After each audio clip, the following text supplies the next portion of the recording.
Bienvenue dans Expansion, un podcast par Eric Flack qui s'adresse à toutes celles et ceux qui cherchent à s'améliorer aussi bien mentalement que physiquement, tout en développant leur relation avec eux-mêmes et les autres. Et aujourd'hui, épisode 108, épisode, bonus, épisode hors série un épisode un petit peu différent d'habitude, différent des derniers épisodes solo que j'ai pu faire. On va pas revoir un livre de fou, on va peut-être pas distiller les conseils de coach de vie les plus intenses que tu aies entendus. Mais on va quand même faire de son mieux, un peu plus de storytelling. En fait, c'est un peu l'épisode reprise après les vacances. Je t'avoue que de base, je pensais pas faire d'épisode cette semaine. Parce que je pensais pas faire d'épisode cette semaine et je pensais pas vraiment faire cet épisode. Et puis finalement, je me suis dit, vas-y, on va quand même le faire. C'est gentillet. On va parler quand même de choses qui peuvent être intéressantes. Tu l'as probablement compris dans le titre.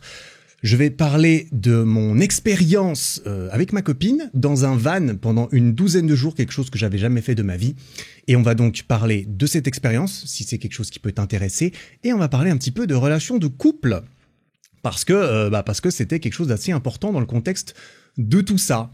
Voilà, alors on est mercredi, il est midi, je vais essayer de sortir cet épisode juste après, éventuellement, même si c'est pas évident de sortir des miniatures de son huc comme ça pour YouTube, mais bon, j'ai été bien malade ces derniers jours et ça c'est extrêmement rare en ce qui me concerne. C'est pour ça que cet épisode n'a pas pu sortir dimanche. Voilà, j'en reparlerai peut-être un peu après, c'est pas extrêmement important. Donc voilà, petit épisode poseille aujourd'hui. Donc petit résumé un peu de ce qu'on va aborder. Je sais pas combien de temps ça va prendre, ça va être un petit peu plus en impro, même si j'ai quand même quelques petites notes. Je vais rapidement revoir, un petit peu survoler un petit peu ce qu'on a vu. Ce qui s'est passé pendant ces vacances, l'itinéraire, les activités. Voilà, je vais plutôt me concentrer sur le style de vie. Ce que c'est que de vivre en fait dans une grosse caisse, parce que c'était pas vraiment un camping-car de fou non plus. Comment est-ce qu'on mange, comment est-ce qu'on dort, comment est-ce qu'on va au chiottes, comment est-ce qu'on est H24 l'un sur l'autre quand on est deux dans une grosse caisse en fait. Voilà, le but c'est pas de te raconter qu'on a vu des cascades, c'est plutôt de te parler un peu du style de vie, de ce qui nous a plu, de ce qui nous a moins plu. De nos attentes par rapport à ce genre de style de vie. Par exemple, ma copine idéalisait un petit peu ce style de vie avant et elle se voyait peut-être un jour faire ça. Parce que tu peux assez romancer le truc en mode « Oh, vivre dans un van, c'est simple, c'est la liberté, c'est la tranquillité d'esprit. » Oui, non, ça dépend. On va en parler, il va y avoir mon avis, il va y avoir son avis à elle que j'ai récupéré pour notre plus grand plaisir à tous. Enfin, moi, je l'avais depuis longtemps, figure-toi, parce qu'en fait, j'ai quand même une relation privilégiée avec elle. En fait, c'est le principe. Et voilà. Donc, oui, du coup, j'ai discuté avec elle avant. J'ai eu son accord, bien sûr, aussi, pour donner son avis dans cet épisode. Je la salue, voilà. Peut-être qu'elle nous écoute. Fais gaffe, on est écouté. Je vais faire attention à ce que je dis, putain. Donc voilà, parler un tout petit peu relations de couple. Évidemment, je ne suis certainement pas là pour déballer des trucs intimes. Ce n'est pas mon genre, mais on va trouver le juste milieu. Je dis ça pour que t'écoutes l'épisode. Attention, information croustillante sur ma vie de couple. Non, mais c'est vrai que les relations de couple, c'est quelque chose qui m'intéresse, qui nous intéresse énormément, sur lequel on fait pas mal d'efforts dans mon couple en fait, parce qu'on pense que c'est quelque chose de très important. Et du coup, peut-être donner quelques trucs là-dedans. Parler un petit peu de ça aussi dans cet épisode, étant donné que ça fait partie de l'histoire. Je vais aussi balancer quelques anecdotes, peut-être une ou deux anecdotes que j'ai en tête sur la fin de l'épisode. Par exemple, l'histoire du cactus et l'histoire du mec dans sa BM. Ça, c'est c'est deux histoires en une. Quelque chose qui m'a grandement énervé pendant ces vacances. Enfin, grandement énervé. Moi, je m'énerve très peu, mais des fois, je m'énerve. Intérieurement, parce que j'extériorise, je suis pas du genre à taper dans les murs ou à taper sur les gens. ça c'est pas moi. Je suis très peu colérique, mais des fois il y a des trucs qui m'agacent. Et je vais t'en partager un à la fin. Et il y avait autre chose, l'histoire des couples à la plage. Si j'ai le temps, si j'ai envie, à la fin je te parlerai aussi de ça. C'est des petites réflexions ou des petits agacements que j'ai eu pendant ces vacances. Voilà le menu d'aujourd'hui, j'espère que ça te plaît. Ça peut être cool, on part en impro. J'ai quelques listes, notamment les pour et les contre de ce que ma copine et moi avons apprécié là-dedans, et puis let's go quoi. Bienvenue, j'ai envie de dire bienvenue sur le podcast. Voilà, bienvenue. Beaucoup de gens sont déjà là, mais je sais qu'il y a pas mal de gens. Il y a eu une grande activité sur le podcast pendant le mois où je n'étais pas là. J'étais impressionné. D'ailleurs, le dernier épisode sur David Goggins, le numéro 107, est déjà dans le top 5 des épisodes les plus écoutés depuis toujours sur ce podcast. Donc le podcast se porte bien, ça fait très plaisir. Merci pour les partages, merci pour les 5 étoiles sur Spotify, sur Apple Podcast. C'est génial. Let's go. Bon, on va commencer par le commencement, une vague description du séjour, de ce qui s'est passé. On est parti c'était de fin juillet à début août 2023. On a fait un tour en Suisse, parce qu'en fait, moi j'habite en Suisse, dans la région de Lausanne, pas très loin de Genève, pas très loin de la frontière française pour le coup. Et je sais pas toi, d'où tu viens, probablement de France, je sais que c'est la majorité des gens qui écoutent. Est-ce que tu connais très bien ton pays? Bon, la France, c'est encore plus grand que la Suisse. La Suisse, c'est pas énorme, mais ça n'empêche, on n'est pas toujours le plus grand touriste de son propre pays. Faut reconnaître. Et ceci a aussi motivé un petit peu notre envie de faire un tour en Suisse. En gros, on est parti 2 fois en vacances cette année. Je suis parti 2 fois en vacances cet été. Une fois en France, dans le sud, en voiture. Et une fois, on a fait ce tour de van. Donc, on a loué un van, voilà, une grosse voiture, comme j'ai dit. On est parti une 12aine de jours. On a fait un petit tour de Suisse, une petite boucle en Suisse. Et on est revenu au point de départ le 12e jour. Donc, on a fait pas mal de routes, mais pas tant que ça concrètement, parce que voilà, toute proportion gardée, la Suisse c'est pas énorme. On a fait des arrêts régulièrement. On n'a jamais conduit. Enfin, le dernier jour, on a quand même gardé le gros morceau pour la fin parce qu'on n'avait pas envie de visiter les montagnes suisses dans le canton du Valais. Donc en Suisse, il y a beaucoup de cantons. Des cantons, c'est un peu comme des départements, voilà, pour ceux qui savent pas. Je suis jamais complètement certain de combien il y en a. Il y en a 24 ou 26. On a tout appris, etc. D'ailleurs, je les ai révisés un peu. Ils ont tous un drapeau, ils ont tous un nom. Il y a pas mal de langues dans ce magnifique pays qui est la Suisse. Mais le suisse n'est pas une langue. Alors, les Français le savent généralement bien, mais il y a beaucoup de gens, par exemple les Américains, certains Américains et d'autres personnes en dehors de l'Europe, pensent que nous parlons suisse. Certains savent même pas, hein. Enfin, savent même pas. Ouais. C'est vrai que quand j'étais en Australie ou en Amérique, des fois je disais Yes, I'm from Switzerland. Et les gens ils disaient Ah, Sweden, nice. Sweden, c'est la Suède. Quand je disais Switzerland, ça m'est arrivé, bah je vais pas dire, c'est pas régulièrement, mais 1 ou 2 fois j'ai dû dire non, Switzerland c'est un pays en fait, au milieu de l'Europe et tout, voilà. C'est pas énorme et on a 4 langues nationales dans notre beau pays que j'aime beaucoup, j'adore ce pays, je l'aime encore plus maintenant que j'ai l'impression de le connaître un tout petit peu plus. Il y a la région suisse francophone, là d'où je viens, c'est la deuxième plus grande partie du pays où on parle français, voilà concrètement. Comme c'est mon cas. Il y a la région suisse alémanique où ça parle allemand et surtout suisse-allemand, qui est un genre de dialecte à l'oral de l'allemand, qui ne s'écrit pas vraiment, mais qui se parle en fait. Et les Suisses allemands sont majoritaires dans notre pays. On pourrait dire que s'il devait y avoir qu'une seule langue en Suisse, ce serait l'allemand. Par contre, je ne serais pas d'accord. Et beaucoup de gens qui parlent les autres langues ne seraient pas d'accord. C'est bien pour ça qu'on s'est mis d'accord sur autre chose. Il y a une partie suisse italienne.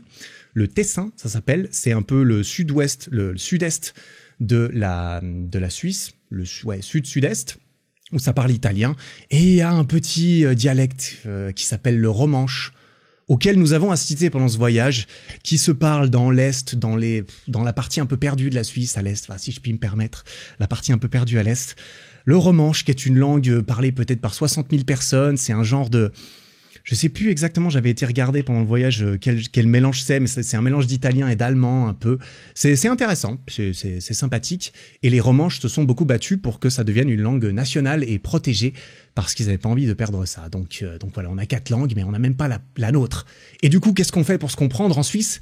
Eh ben, on en apprend une 5e, l'anglais. Parce que c'est la seule langue qu'on arrive à peu près à tous comprendre. L'avantage, c'est qu'en Suisse, on est fortement poussé, de par ces raisons-là, à apprendre une 2e langue. Moi, j'ai fait 9 ans d'allemand à l'école, et je parle extrêmement mal allemand, bien sûr, mais je comprends assez bien. Et je parle anglais, parce que en Suisse, on parle beaucoup anglais, quand même. Donc voilà, bon, j'ai fait un petit cours d'histoire de la Suisse. Je sais pas si c'était important, nécessaire ou intéressant, mais tant qu'on est à raconter des histoires, eh bien, racontons un petit peu des histoires. Donc voilà. Et d'où est venue l'idée de faire ça? Bah, c'était quelque chose qu'on n'avait jamais fait. Moi, j'aime bien les nouvelles expériences. Nous aimons bien tous les deux les nouvelles expériences. Il y a beaucoup de choses à apprendre à faire ça. C'était un moyen très sympathique de faire un petit tour de Suisse. C'est une méthode que j'aurais tendance à recommander pour faire un tour, par exemple, en Suisse, parce que la Suisse, c'est un pays qui est cher quand même, hein. D'autant plus quand tu n'habites pas et ne travailles pas en Suisse. Si t'es déjà venu par ici et que tu t'as réalisé, par exemple, des prix que tu peux comparer, par exemple, le prix du McDo, ça fait mal au cul. On peut se permettre de le dire, ça fait mal au cul. D'acheter des trucs en Suisse, de la bouffe par exemple, oh là là, c'est cher, mais bon, les salaires, le pouvoir d'achat est bon quand tu travailles ici. Mais du coup, le fait de ne pas avoir de payer d'hôtel ou d'Airbnb ou tout ça, ça permet de visiter le pays sans payer trop cher. Et d'où est venue cette idée? En fait, ça venait un petit peu d'une, je sais pas exactement, on s'était dit que ça pouvait être sympa, mais d'un autre côté, quand on s'est rencontré avec ma copine, c'était sur une application de rencontre, comme je l'avais déjà dit dans un ancien épisode, et dans sa bio à elle avait mis un truc du style, comment dire, un truc du style, elle aime bien les fancy dinners, elle aime bien les restos sympas, mais ça la dérange pas non plus d'aller faire genre, elle avait mis une phrase du genre de vivre 7 jours dans un van sans me doucher. Un truc du genre. En mode, j'aime bien les trucs fancy, mais je suis une fille simple aussi.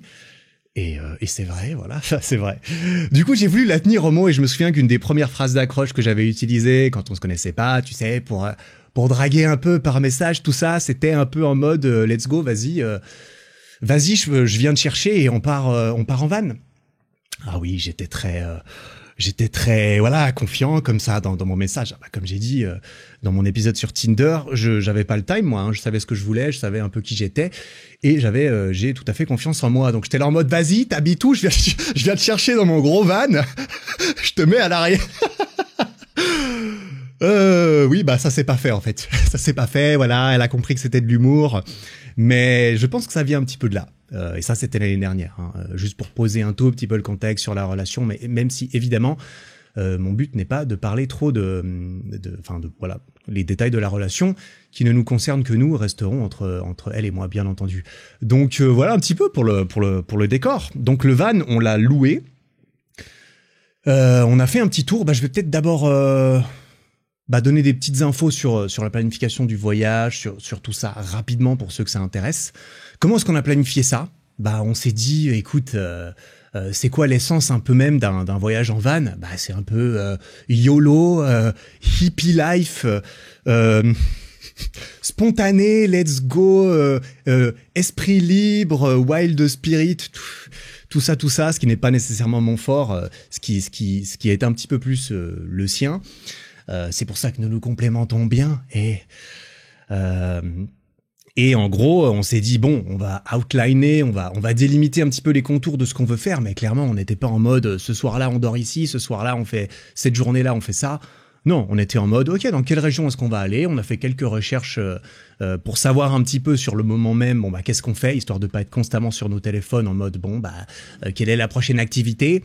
C'était en mode, tu sais, il faut trouver le juste équilibre. Je pense que tu comprends l'idée. Le juste équilibre dans les vacances. D'ailleurs, peut-être que tu as pu partir et que tu peux t'apparenter un peu à ça pendant les vacances que tu as eu cet été. Mais c'est un peu en mode, bon, je pars quelque part, il faut que ça soit rentable. Parce que j'ai envie de visiter des trucs, j'ai envie d'en avoir pour ma thune, pour mon temps, pour mes vacances. D'un autre côté, j'ai pas envie d'être constamment en train de courir d'un point A à un point B à un point C en ayant à peine le temps de venir. En fait, tu te pointes à un endroit, tu prends une photo, vite, il faut se casser pour aller à l'autre endroit. Bref, tu passes ton temps à courir, tu n'emmagasines peut-être pas assez et tu rentres chez toi, t'es fatigué et puis t'as l'impression d'avoir juste coché des cases. Tu vois, j'en avais parlé avec un de mes meilleurs potes il y a pas longtemps. C'est vrai que les vacances, ça peut être stressant pour certaines personnes aussi. Je pense que ça dépend de notre personnalité. Mais en mode, il faut faire des choses de l'autre côté. Et il faut pas que ça soit juste des corvées comme on a peut-être l'impression qu'on passe déjà nos journées normales à cocher des cases, tu vois, en allant au travail, en faisant la lessive, tac, tac, tac. Ouais, pas toujours évident. Donc, on a essayé de trouver un entre-deux à ce niveau-là. On savait qu'on allait faire un tour que je peux donner. rapidement. Donc on est parti de la région fribourgeoise parce qu'on a loué notre van un petit peu par là. Ça c'est juste pour ceux qui connaissent, hein. Je vais pas m'attarder parce que il y a plein de gens qui ne connaissent pas la Suisse qui écoutent. On est parti vers Grindelwald, vers Interlaken. On a fait un petit moment là-bas. Là, c'était l'endroit le plus touristique. Interlaken, c'est dans le canton de Berne. Berne, c'est la capitale de la Suisse. C'est vers le centre, un petit peu le centre sud-ouest, un peu au sud-ouest du centre du pays.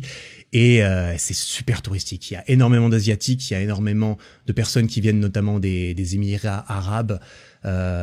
C'est blindé, c'est blindax. C'est même un peu abusé parce qu'il y a des drapeaux suisses, mais littéralement partout. Il y a des drapeaux suisses partout et en tant que Suisse, j'arrive et je me dis bon les gars, ouais, ça fait un peu parc d'attractions.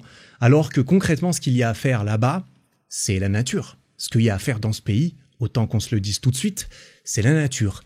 Très très jolie montagne, très très joli paysage, de quoi faire des randonnées de fou, une quantité de lacs. T'as peur, il y a vraiment beaucoup de lacs au mètre carré dans ce pays, j'ai l'impression, et je trouve ça magnifique. Donc il y a des lacs, des montagnes. Voilà, des jolis visages, des jolis chalets, il y a des plages un petit peu bien sûr, mais c'est des plages de lacs, etc. Et il y a toutes les activités que tu peux imaginer, hein. Surtout dans un endroit comme Interlaken, il y a beaucoup d'activités du style, bah voilà, saut en parachute, deltaplane, blabla, canyoning, machin comme ça.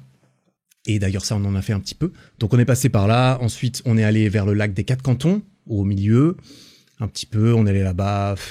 Ouais, enfin bref, voilà. Je sais pas trop quoi dire en fait, je vais y aller très vite. On est resté un peu là-bas, on a fait des randonnées, ensuite on est parti dans le canton des Grisons, là où ça parlait un peu romanche justement. On est allé voir un peu la ville principale qui s'appelle Coire. On a goûté quelques spécialités. Ensuite, on est descendu dans la partie qui nous intéressait peut-être le plus. C'est la partie suisse-italienne du Tessin, où on a passé les 3-4 derniers jours. On a fait du canyoning. Donc, je te laisse te renseigner si tu sais pas ce que c'est. Mais en gros, c'est les trucs dans les gorges où tu fais des sauts, où tu as des toboggans naturellement. Il y a des toboggans naturels dans la roche. Tu as un casque, tu as un harnais, tu fais des descentes en rappel. C'était une des plus grosses, entre guillemets, activités qu'on a fait. Sinon, on a passé beaucoup de temps à marcher, beaucoup de temps, même des fois je courais, tu vois, parce que maintenant que je cours, les randonnées, je me dis bon en fait ça va plus vite en courant. On voit plus de paysages à la minute en courant. Donc voilà, on n'a pas couru non-stop, mais c'est vrai qu'on a couru des fois un petit peu, c'était marrant. Mais voilà, on a vécu ça un petit peu à la cool. Des fois, on est resté posé dans le van à discuter simplement, parce qu'avec ma copine, on aime beaucoup parler. Voilà, pro type de fou. Parler est une bonne façon de communiquer. Communiquer est une bonne façon d'avoir un couple en bonne santé. Je pense qu'on est tous d'accord. Voilà, c'était la leçon de couple du jour. Merci, avec plaisir. Bref, je vais pas trop voir l'itinéraire parce qu'en fait j'ai pas mal partagé en story pendant ce voyage. C'est la seule chose que j'ai fait. J'avais pris mon ordi parce que voilà, n'exagérons rien, j'étais quand même obligé de prendre mon ordi. Je l'ai ouvert juste une fois, mais en gros tout ce que j'ai fait c'est filmer un peu avec mon téléphone, faire des stories parce que j'aime beaucoup faire des stories. Et beaucoup de gens ont beaucoup apprécié parce que j'ai quand même pris j'ai quand même pris soin de faire des stories que je jugeais stylées. Et histoire de retracer un peu le parcours en images, des choses qu'on a faites. Tout ceci est accessible encore sur mon compte Instagram, @ericflag. J'ai laissé les stories en highlight, donc tu peux aller voir, ça s'appelle Van Trip, avec un petit drapeau suisse. Tu peux cliquer dessus et voir tout ça si jamais tu l'avais pas vu, ou revoir tout ça pour avoir notre itinéraire un peu plus concret. Voilà, je vais pas aller plus loin à ce niveau-là parce que le but c'est pas de raconter ce qu'on a fait, c'est plutôt un peu de se concentrer sur le style de vie. Et je crois qu'on va partir là-dessus. Et je pense qu'il y a pas mal de gens du coup qui sont pas trop, qui n'ont jamais fait ça, qui écoutent. Ça pourrait te donner envie en fait. Moi je recommanderais. Voilà, spoiler, je recommande de le faire. Est-ce que j'aurais envie de vivre dedans toute ma vie ? Tu te doutes peut-être de la réponse, mais je vais y venir plus en détail aussi. Mais c'est une très belle expérience. Je peux vraiment te recommander. Donc par rapport à comment ça se passe, on a loué un van. Alors le van, j'ai même été chercher les détails pour ceux que ça pourrait intéresser. Il y a beaucoup de vannes qui sont assez connues, comme par exemple les California de Volkswagen. Nous, on avait un Opel Vivaro. Voilà, si jamais ça t'intéresse, Opel Vivaro, c'est pas une énorme caisse. Je pense que c'est vraiment, c'est un peu la première taille de van. Comment est-ce qu'on a trouvé ça ? J'avais pas envie de prendre un énorme truc, j'avais pas envie d'avoir à conduire une fourgonnette parce que c'est moi qui ai conduit. exclusivement même, j'ai envie de dire. De base, on devait partager la conduite, mais en fait, c'est vrai que c'est quand même un gros truc. Et on s'est mis d'accord à ce niveau-là. Moi, ça me dérange pas de conduire. Et ouais, donc assez grosse caisse, mais pas si compliqué à conduire. Mine de rien, le van était bien aménagé. Hein. C'était une entreprise de location de van. Ils sont très sympas. D'ailleurs, il y a leur référence dans mes stories Instagram. Si jamais pour des Suisses ça vous intéresse, ils sont très sympas. Je recommande. Et le van, du coup, est aménagé avec t'as la cabine avant où tu peux conduire, etc. Et l'arrière, c'est de base un fourgon vide qui a été entièrement aménagé. Et c'est franchement plutôt bien fait. On était assez impressionnés. Parce qu'il y a quand même beaucoup de choses. En gros, tu as un espace avec une table et des petites chaises autour. Et la table se transforme en lit. Les coussins se mettent pour que ça fasse un matelas. Et puis le lit est pas si petit. Honnêtement, on a plutôt bien dormi. On a beaucoup mieux dormi que ce qu'on pensait. Il y a un petit coin avec une cuisine. Parce qu'il y a une cuisine en fait. Enfin une cuisine. Il y avait deux plaques à gaz. Il y avait un évier avec de l'eau. Évidemment. Il y avait un frigo, un frigo banger, hein. Banger d'avoir un frigo dans sa voiture, toujours un truc au frais, tu peux garder ta bouffe et tout. C'était sympa, il y avait pas mal d'espace de rangement sous le lit, etc. Alors tout ça, c'est assez restreint, ça dépend de tes attentes, ça dépend... si t'as envie de voyager avec ta maison, c'est compliqué parce que ta maison, elle tient pas dans une caisse. Deux maisons ne tiennent pas dans une caisse, clairement. Nous, on avait quoi ? On avait une valise, on avait pris chacun une valise de la taille de ce que tu peux garder en cabine, en avion, tu vois, une valise pas énorme, pas une grosse valise. Ça aurait été un petit peu plus compliqué. Une valise et un sac en plus, tu vois, quelque chose comme ça. Avec des vêtements, avec toute cette histoire. Il y avait une petite, il y avait l'électricité à l'arrière. Alors l'électricité, c'était du je sais pas comment ça marche, 12 volts ou quoi. En gros, tu pouvais recharger ton téléphone tous les jours.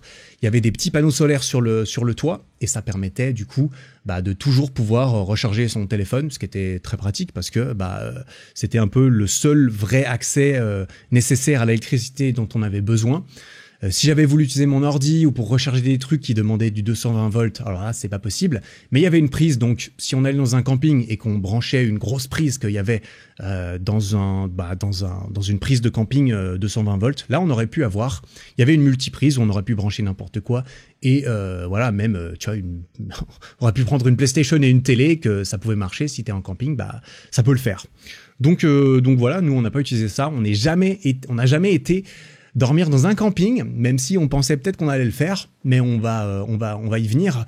Je termine juste un petit peu avec ça. Oui, qui dit qu'il y a de l'eau, dit que il faut remplir l'eau, il faut vider l'eau. Il y a des bidons d'eau sale et des bidons d'eau propre, plus le bidon de la douche qu'il faut remplir quand tu peux, c'est-à-dire généralement avec des toilettes publiques, des fontaines publiques, des machins comme ça. Ça je vais revenir un petit peu parce que c'est un sacré travail, c'est un sacré travail mine de rien en fonction de ta consommation. Faut faire la vaisselle, etc. Voilà, la vaisselle en fait, ça utilise beaucoup d'eau. Voilà, j'ai découvert ça. Ça utilise beaucoup d'eau de faire la vaisselle quand t'as l'habitude de pas faire attention. Parce que l'eau est illimitée, tu vois, il suffit d'ouvrir un robinet, etc. Là, tu réalises que en fait, quand tu dois aller porter et remplir et vider ton eau toi-même, c'est pas exactement la même. Et vu que c'est moi qui étais de corvée d'eau, je précise, je m'en suis rendu compte. On a réparti nos tâches, hein. On a réparti les tâches pendant ce voyage. J'y viendrai un petit peu plus tard sur notre répartition assez naturelle qui s'est faite à ce niveau-là. Mais c'est moi qui faisais l'eau, voilà. Où est-ce que j'en étais ? Oui, en gros, voilà un petit peu la caisse. Donc on faisait du 1 heure, 1 heure et demie, 2 heures de route tous les jours ou un jour sur deux. On a changé d'endroit où on a dormi tous les soirs. Concrètement, comment ça s'est passé ? Alors, je vais raconter notre histoire parce que c'est vrai qu'il y a un peu des mythes, j'ai l'impression, ou des mythes. C'est plutôt tu sais pas trop avant de t'être renseigné un peu. Mais en fait, en van, t'as le droit de dormir n'importe où. Est-ce que t'as le droit de dormir sur un parking de supermarché ? T'as le droit de dormir dans la nature ?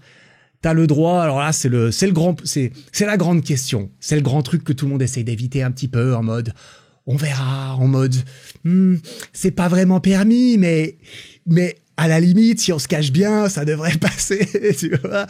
Tout le monde est un peu dans une zone un peu floue. Il y a des endroits où t'as un peu le droit, il y a des endroits où t'as pas trop le droit, il y a des endroits où t'as carrément pas le droit. Tout ce qui ressemble de près ou de loin à une propriété privée, tu n'as pas le droit sans l'accord du propriétaire, voilà.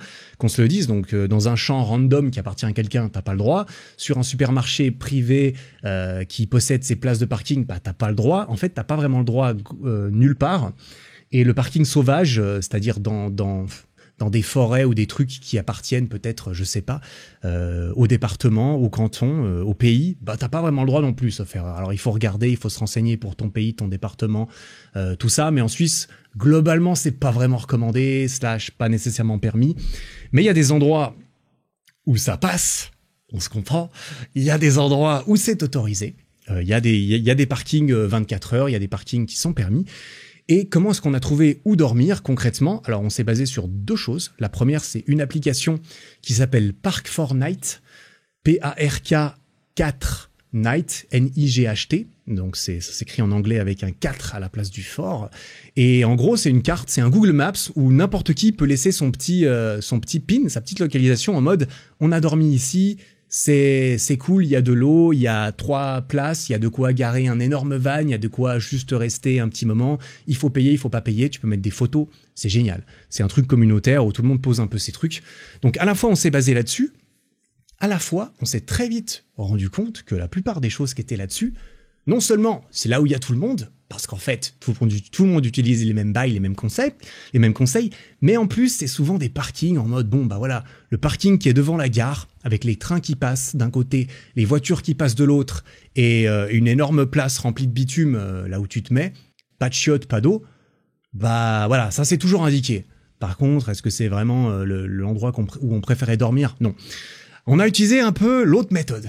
L'autre méthode, c'est on verra bien. On n'avait aucune idée. Tous les jours, on savait pas où on allait dormir. Ça faisait un peu partie de l'expérience, tu vois. C'est l'aventure, retour aux sources, let's go, YOLO, on s'en fout, on verra bien où on dort ce soir. Et on regardait généralement, sur la fin de journée où est-ce qu'on allait dormir. Il faisait jour jusque tard, jusqu'à 21h30, il faisait jour, donc on avait quand même le time de profiter. Mais c'est vrai que souvent, on y allait en mode YOLO, en mode bon, on va aller dans ce petit coin-là pour voir. On va peut-être pas se mettre aux yeux de tout le monde, on sera pas toujours sûr et certain qu'on a le droit. Voilà. Mais des fois, on avait le droit quand même, je tiens à préciser. Des fois, on a eu le droit, voilà. Des fois, je sais pas. Probablement que oui, mais voilà, je mettrai pas ma main à couper non plus. Mais c'est vrai que généralement, ce qu'on faisait, c'est qu'on allait chercher les petits spots en hauteur. On voulait dormir toujours dans des endroits stylés. Pour moi, c'était important que quand je me réveille, la vue soit cool. Alors moi, j'étais le directeur en chef de... On va aller trouver un petit chemin, on va aller jusqu'au bout du petit chemin, on va passer un petit peu devant tous les panneaux qui disent « Attention, cul-de-sac, ça sert à rien d'aller là-bas », et on va y aller quand même. Et on montait dans les hauteurs, et généralement on regardait sur la carte et on se disait « Voilà, bon, qu'est-ce qu'il y a comme petit chemin qui monte un peu dans les hauteurs et qui termine en cul-de-sac, qui sont au-dessus du lac ?» Parce que des lacs, il y en avait plein, on s'est très souvent arrêté pas loin d'un lac. Et je me suis dit « on va aller voir là-bas ». Et donc on partait à l'aventure, on s'est retrouvé sur des chemins de gravier un peu dodgy, certains chemins de gravier. J'étais aux commandes, je suis quand même assez, moi, j'ai pas peur, en voiture. Alors évidemment, on n'a rien fait de dangereux, mais il fallait quand même un tout petit peu, il fallait oser conduire un tout petit peu le van dans certains chemins de gravier qui sont assez pentus et tout. Mais on y est allé, moi je suis là, vas-y. Tant que ça met en danger personne, moi j'y vais, y a pas de souci. On n'était pas au bord de ravins, de choses comme ça, clairement. Mais voilà, fallait avoir envie d'aller voir. Et du coup, moi j'avais souvent envie d'aller voir parce que des fois je le sens bien et quand je le sens bien, j'ai envie d'aller voir. J'ai envie d'aller voir, je confonds. Donc des fois on est parti jusqu'à faire des 15 minutes dans des petits chemins et tout pour arriver en haut. Et quasiment systématiquement, on a été récompensé. Et voilà, alors... J'aurais envie de dire la chance, j'aurais envie de dire il faut provoquer la chance, il faut aller chercher pour obtenir. Voilà, chacun trouvera la petite leçon là-dedans. On est arrivé dans des on a trouvé des vues magnifiques. Je suis trop content, c'était incroyable. Tu peux voir ça dans les stories Instagram avec des vues sur tout le lac turquoise, etc. À un moment donné, on a une des plus belles vues, c'était sur le lac des Quatre Cantons. où on a même obtenu d'ailleurs l'accord du paysan, parce que très souvent on était chez des paysans. Très souvent c'est complètement inhabité ces endroits, hein. C'est vraiment des petits chemins, ils arrivent tout en haut. Pourquoi? Parce que il y a des fermes complètement désaffectées avec des grosses granges où t'as vraiment l'impression qu'il y a des fantômes dedans en fait. Donc il y a personne qui passe par là, c'est vraiment un gros chemin sans issue qui est accessible juste avec des avec des espèces de tracteurs tout terrain. Apparemment avec des gros vannes ça passe aussi parfois, hein, évidemment. Moi je dis ça, c'est chacun responsable de lui-même. Mais des fois c'était habité avec des paysans, et une fois on a croisé le paysan, on a essayé de lui demander. Alors le paysan suisse ne parle pas autre que sa langue. Donc le paysan suisse parle suisse-allemand. Le paysan suisse-allemand-suisse parle suisse-allemand, ne parle pas français du tout, ne parle pas anglais du tout. Donc c'est difficile de communiquer quand tu ne parles pas suisse-allemand. Donc on a fait des gestes un peu, on a dit genre schlafen comme ça en montrant. Est-ce qu'on peut schlafen ici? Est-ce qu'on peut dormir? Et il nous a dit ja, ruhig, ok. On a été traduire sur Google, ruhig ça veut dire calme. Donc en gros, il fallait juste qu'on reste, qu'on fasse pas les cons et qu'on fasse pas de bruit. Voilà, bah écoute, nous sommes des gens extrêmement civilisés, j'aime penser, tout à fait polis. On a évidemment rien laissé derrière nous, ça tu verras, ça fait partie des choses qui m'agacent. Les gens qui laissent leur merde là où ils passent. Et donc tout s'est très très bien passé, on a eu l'accord, c'était génial. Voilà comment est-ce qu'on a dormi en gros, hein. Là où on a pu, c'était magnifique, c'était très très cool, ça faisait partie de l'aventure. On se réveillait le matin, je pouvais me raser avec ma vue, je pouvais avoir mon petit café avec ma vue, c'était très très cool. Qui dit dormir un peu n'importe où, dit bon bah il faut bien aller aux toilettes. Alors on avait loué des chiottes chimiques, parce que c'était en option quand tu pouvais louer le van, ils nous mettaient en option des petites tables de camping, des draps, des machins comme ça. Nous, en gros, on a juste pris les tables et les chaises qu'on pouvait mettre dehors. En gros, le lit, on l'a fait une fois, et puis derrière, on l'a jamais défait. Enfin, on l'a jamais défait. On n'a jamais remis la table à l'intérieur parce que c'était chiant, ça servait à rien. On n'avait pas envie de rester à l'intérieur du van quand on n'était pas obligé, tu vois. Et donc voilà. Mais les toilettes chimiques, force est de constater qu'on les a jamais utilisées non plus parce qu'on, l'aventure, la nature. Les toilettes publiques, qu'on se le dise aussi, clairement, ça faisait plaisir d'avoir des toilettes publiques ou avoir un tout petit peu de confort, parce que sinon c'était quoi? C'était un rouleau de papier chiotte et puis ton meilleur sens du jugement, c'est-à-dire oh tiens, il y a un arbre là-bas, oh il y a des broussailles par ici. Et puis je te fais pas un dessin, voilà. Concrètement, ça s'est passé un peu comme ça dans le meilleur des cas, voilà. Ça faisait partie de l'aventure. Le papier, on devait le garder, on le gardait, on l'enfermait dans des sacs poubelles qu'on allait jeter dans les poubelles publiques derrière. Donc voilà, je crois qu'il existe même du papier du papier biodégradable que tu peux enterrer ou quoi. Bon bref, on n'avait pas la pelle. Je reconnais, on n'avait pas prévu la petite pelle pour faire ça. On a essayé de faire ça un peu comme on l'a peut-être tous déjà fait. Voilà, derrière un arbre, quoi, concrètement, dans les buissons. Accroupi, tout ça. Bref, retour aux sources. Retour aux sources avec des guillemets, je vais y revenir un petit peu après. Comment est-ce qu'on s'est nourri? Comment est-ce qu'on a fait tout ça? Bah, concrètement, on a dû aller au resto peut-être 3 fois. C'était sympathique. On est allé au resto pour tester quelques spécialités, notamment des spécialités, on dira, au grison, donc des spécialités suisses-allemandes là-bas qu'on avait goûté, que j'avais mis en story. On a pris une fondue aussi, voilà. C'était quoi? On n'était pas loin du 1er août. En plus, le 1er août, c'est la fête nationale suisse, donc c'est aussi pour ça qu'il y avait des drapeaux suisses absolument partout. J'imagine, c'était la belle fête de notre beau pays. Et on a pris une petite fondue, là, c'était sympathique. Là. Bonne fondue suisse, oh là là, ça c'est bon, ça on les fait bien. T'inquiète, valeur sûre normalement, ça dépend où tu vas bien sûr. Mais même en été, ça fait plaisir. Et puis en Suisse italienne, on voulait, parce que voilà, fortement inspiré de l'Italie. Le pain, l'huile d'olive, la pizza, la pasta, putain, ça, moi j'adore, ça fait partie de ma nourriture préférée, la nourriture de type italienne comme ça.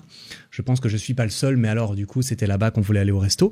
Sinon, bah en gros voilà, supermarché, et puis on faisait notre tambouille nous-mêmes, on avait nos petites plaques à gaz et on cuisinait nos petits repas. Alors on avait un mélange de trucs qu'on cuisait bien sûr parce qu'on avait un frigo. Donc on s'est fait du riz, on s'est fait des féculents, on s'est cuit de la viande et tout ça.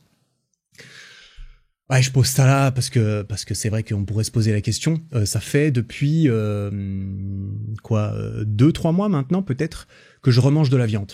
Voilà, je pose ça là, shocker entre guillemets, enfin shocker. Après 4 ans et demi, en étant purement végétarien, sans manger de viande, à part du poisson, voilà, en étant purement végétarien, pesco végétarien, voilà. J'ai voulu remanger de la viande. Je comptais faire un épisode dédié. Je pense que j'y reviendrai. Je voulais juste avoir un petit peu de recul sur le retour entre guillemets à la viande. Ce que je mangeais principalement. Alors oui, j'en achète maintenant, mais pas tant que ça. C'était plus pour aussi avoir la flexibilité lorsque je sors et tout ça. Enfin bref, je me justifierai s'il le faut, et j'estime que je n'ai absolument pas à me justifier dans un prochain épisode peut-être. Mais comme ça, je pose le truc. Voilà, on cuisait aussi un petit peu nos petits morceaux de viande et tout ça. On pouvait faire cela grâce aux plaques qu'on avait, et puis on avait une bouilloire, on pouvait se faire notre café instantané. Voilà, on est parti sur un café instantané parce que j'avais pris ma cafetière italienne, mais en fait comme un blaireau, j'avais pas compris que j'avais pas réalisé que ma cafetière italienne, elle se branchait dans une prise. Et donc, nous n'avions pas le 220 volts, et donc ma cafetière italienne n'a servi absolument à rien, tout comme le ventilateur qu'on avait pris. On a pris un gros ventilateur en mode, on va crever de chaud, vas-y, on prend un gros ventilateur de merde, et on n'a jamais pu l'utiliser parce qu'il fallait pouvoir le brancher. Et du coup, on a passé notre temps à vivre autour de ce gros ventilateur qu'il fallait jeter à l'avant, qu'il fallait jeter à l'arrière, parce que on n'a pas trop de place, tu vois. Donc c'était voilà, ça a fait partie des apprentissages de bien savoir est-ce que quel type de prise d'électricité on aurait le droit.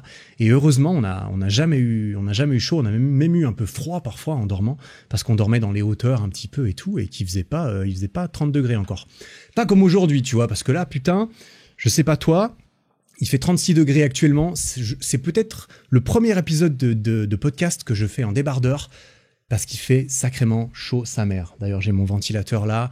Je fais des traitements de bruit pour qu'on n'entende pas le bruit du ventilateur normalement, mais t'inquiète, ça bombarde parce que là, je suis enfermé dans ma boîte de conserve pour que l'audio soit bon. Mais ouais, bref, il faisait sacrément chaud, mais pas trop pendant ce voyage, donc c'était sympa. Et puis voilà un petit peu comment on s'est démerdé avec notre nourriture. On était un peu autosuffisant comme ça, on aimait bien être autosuffisant, sortir nos petites poêles, faire notre petite tambouille au milieu de nulle part. Tu vois, c'est un mood un peu, c'est ça qu'on cherchait. On mangeait à la lumière de la bougie. Quand il faisait nuit, c'était des bougies à la citronnelle et tout, parce que j'aime autant dire que les moustiques n'étaient pas le point fort de ce genre de voyage. Voilà, ça fait partie des contres, je préviens tout de suite, mais on aurait pu s'en douter, parce qu'on avait des lumières à l'arrière, hein, des petites lumières qui étaient power grâce à la batterie externe pour téléphone, panneau solaire et tout. Batterie un peu illimitée, on dira. On pouvait allumer la lumière à l'intérieur quand on voulait, sans décharger la batterie du van. Hein, je précise, c'était pas la même batterie que la batterie du moteur. Et je vais y revenir un tout petit peu peut-être sur cette batterie du moteur après. Mais voilà, on essayait d'éviter de se faire exploser par les moustiques. Concrètement. D'ailleurs, comment est-ce qu'on dormait à la fin ? Il y avait des occulteurs, des trucs avec des ventouses qu'on pouvait coller sur les fenêtres à l'avant, histoire que ça cache la lumière, parce que quand tu te réveilles le matin, quand tu dors le matin et que le soleil se lève à 6h30, t'as pas envie d'être réveillé tout de suite parce que t'as le soleil dans la gueule et qu'il fait 40 degrés. Donc t'as des trucs un peu réfléchissants qui renvoient la lumière, tu sais, vers l'extérieur, que tu colles aux vitres avant. Les vitres, toutes les vitres arrière étaient teintées, mais en réalité, il faisait méga jour quand même. Donc qu'est-ce qu'on faisait ?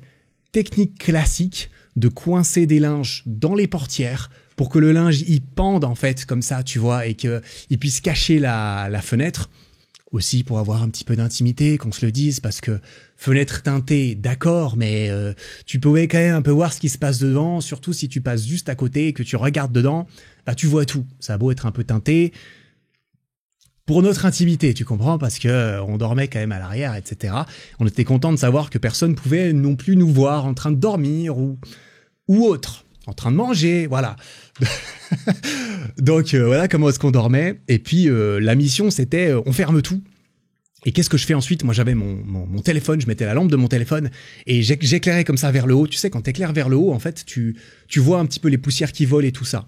Ce que tu vois aussi, c'est toutes les petites merdes de moucherons et les petites merdes de moustiques qui ont réussi à être à l'intérieur.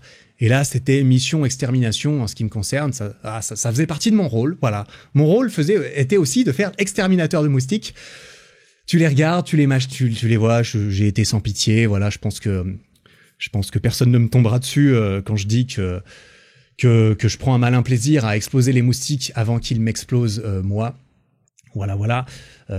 Et j'en ai eu pas mal. On s'est aussi fait exploser parce qu'il y en a qui sont plus malins que moi. Voilà, je ne suis pas le plus malin des moustiques, des exterminateurs. Il y en a qui ont gagné. T'inquiète qu'on s'est bien fait bouffer quand même, mais c'est vrai qu'on essayait de mitiger un petit peu les dégâts, on dira. Donc voilà, ça c'était pour l'histoire un petit peu de comment est-ce qu'on dormait. Je répète, on a bien dormi. Et pour terminer un peu sur la nourriture et tout ça, au niveau de boire, concrètement, on devait se fournir, voilà, comme je l'ai dit, aux fontaines publiques, aux toilettes publiques, etc. On a juste acheté 6 grosses bouteilles d'eau au supermarché au début, comme ça on avait des bouteilles en plastique en PET qu'on a pu re-remplir ensuite tout le long. D'une traite, parce que ça part vite quand tu fais tout avec la même eau, c'est-à-dire te brosser les dents, boire, la vaisselle, tout ça. Alors la vaisselle et tout, c'était d'autres bidons, mais c'est vrai que ouais. Se doucher, hein, je sais pas si j'ai précisé. Oui, il y avait une petite douche, voilà. Oui, il y a une petite douchette. En fait, c'était plutôt bien fait comme système. Je l'ai montré en story aussi si tu veux aller voir, mais en gros c'était un gros bidon avec une prise allume-cigare que tu pouvais brancher dans le van qui permettait une petite pompe de marcher. T'avais un petit pommeau de douche que tu pouvais activer, ça crachait un jet un peu timide, hein, bien sûr, fallait pas s'attendre à un débit de fou. D'autant plus, t'as pas envie d'un débit de fou parce que l'eau, elle part vite. Donc la douche, t'apprends à faire ça vite fait. Ou alors, tu apprends à ne pas le faire. Ça, j'aime autant dire qu'on s'est entraîné aussi. T'as cru quoi? T'as cru qu'on allait se doucher? Tu vois, j'ai envie de dire, alors tu fais ça comme tu veux, mais c'est vrai que si t'es 40 000% à cheval sur l'hygiène de ton corps, par exemple, ça va être plus difficile. Ça va être moins agréable pour toi, ce genre d'expérience. Je te le dis tout de suite parce que peut-être que tu peux avoir une hygiène irréprochable. Oui, écoute, j'ai pas envie de nous faire passer pour des gros porcs non plus, mais en vrai, quand t'es deux personnes, un peu tout le temps les deux, que vous maintenez les deux dans le même état d'hygiène, qu'il soit bon ou entre guillemets moins bon, même si c'est tout à fait subjectif. Nous ne sommes pas des gens sales, je précise quand même, hein, voilà, au cas où. Écoute, c'est pas dérangeant, hein, j'ai envie de dire, si jamais on sentait, ce qui n'est pas le cas, c'est vrai que si j'ai pas l'impression de sentir, je pense qu'on me l'aurait dit, le mec dit ça je m'essuie les aisselles en disant ça, tu sais. Ah, il fait chaud, excuse-moi, il faut que je m'essuie les aisselles de temps en temps parce que sinon ça, voilà, il fait 36 degrés comme j'ai dit. Désolé, mais non, je pense que voilà, ça allait à ce niveau-là, mais c'est vrai qu'on a fait des 2-3 jours sans trop se doucher parce que balèque, quoi, pas envie, c'est chiant, faut sortir la douche, faut se foutre à poil ou alors en maillot de bain. Je tiens à préciser d'ailleurs pendant que j'y suis, parce que c'est vrai qu'on avait trouvé des petits endroits où il y avait vraiment personne. Donc là, on a pu se doucher à poil dehors et tout. Donc c'était quand même sympa. Si c'est ton délire, je pose ça là, tu vois. Retour aux sources. Alors moi, j'ai pas du tout le délire naturiste, tout ça. Voilà, ça c'est pas notre délire. Mais ma copine, elle aime bien un petit peu plus tout ce qui est, retour aux sources, on dira, énergie, connexion avec la nature, etc. Connexion avec, voilà. Les énergies, bon, elle en parlerait mieux que moi, mais voilà, c'est pas voilà, elle est pas là pour en parler, voilà, désolé. Et je vais pas parler trop pour elle non plus, même si après je vais le faire un petit peu parce qu'elle m'a donné ses pour et contre qu'elle a vécu là-dedans.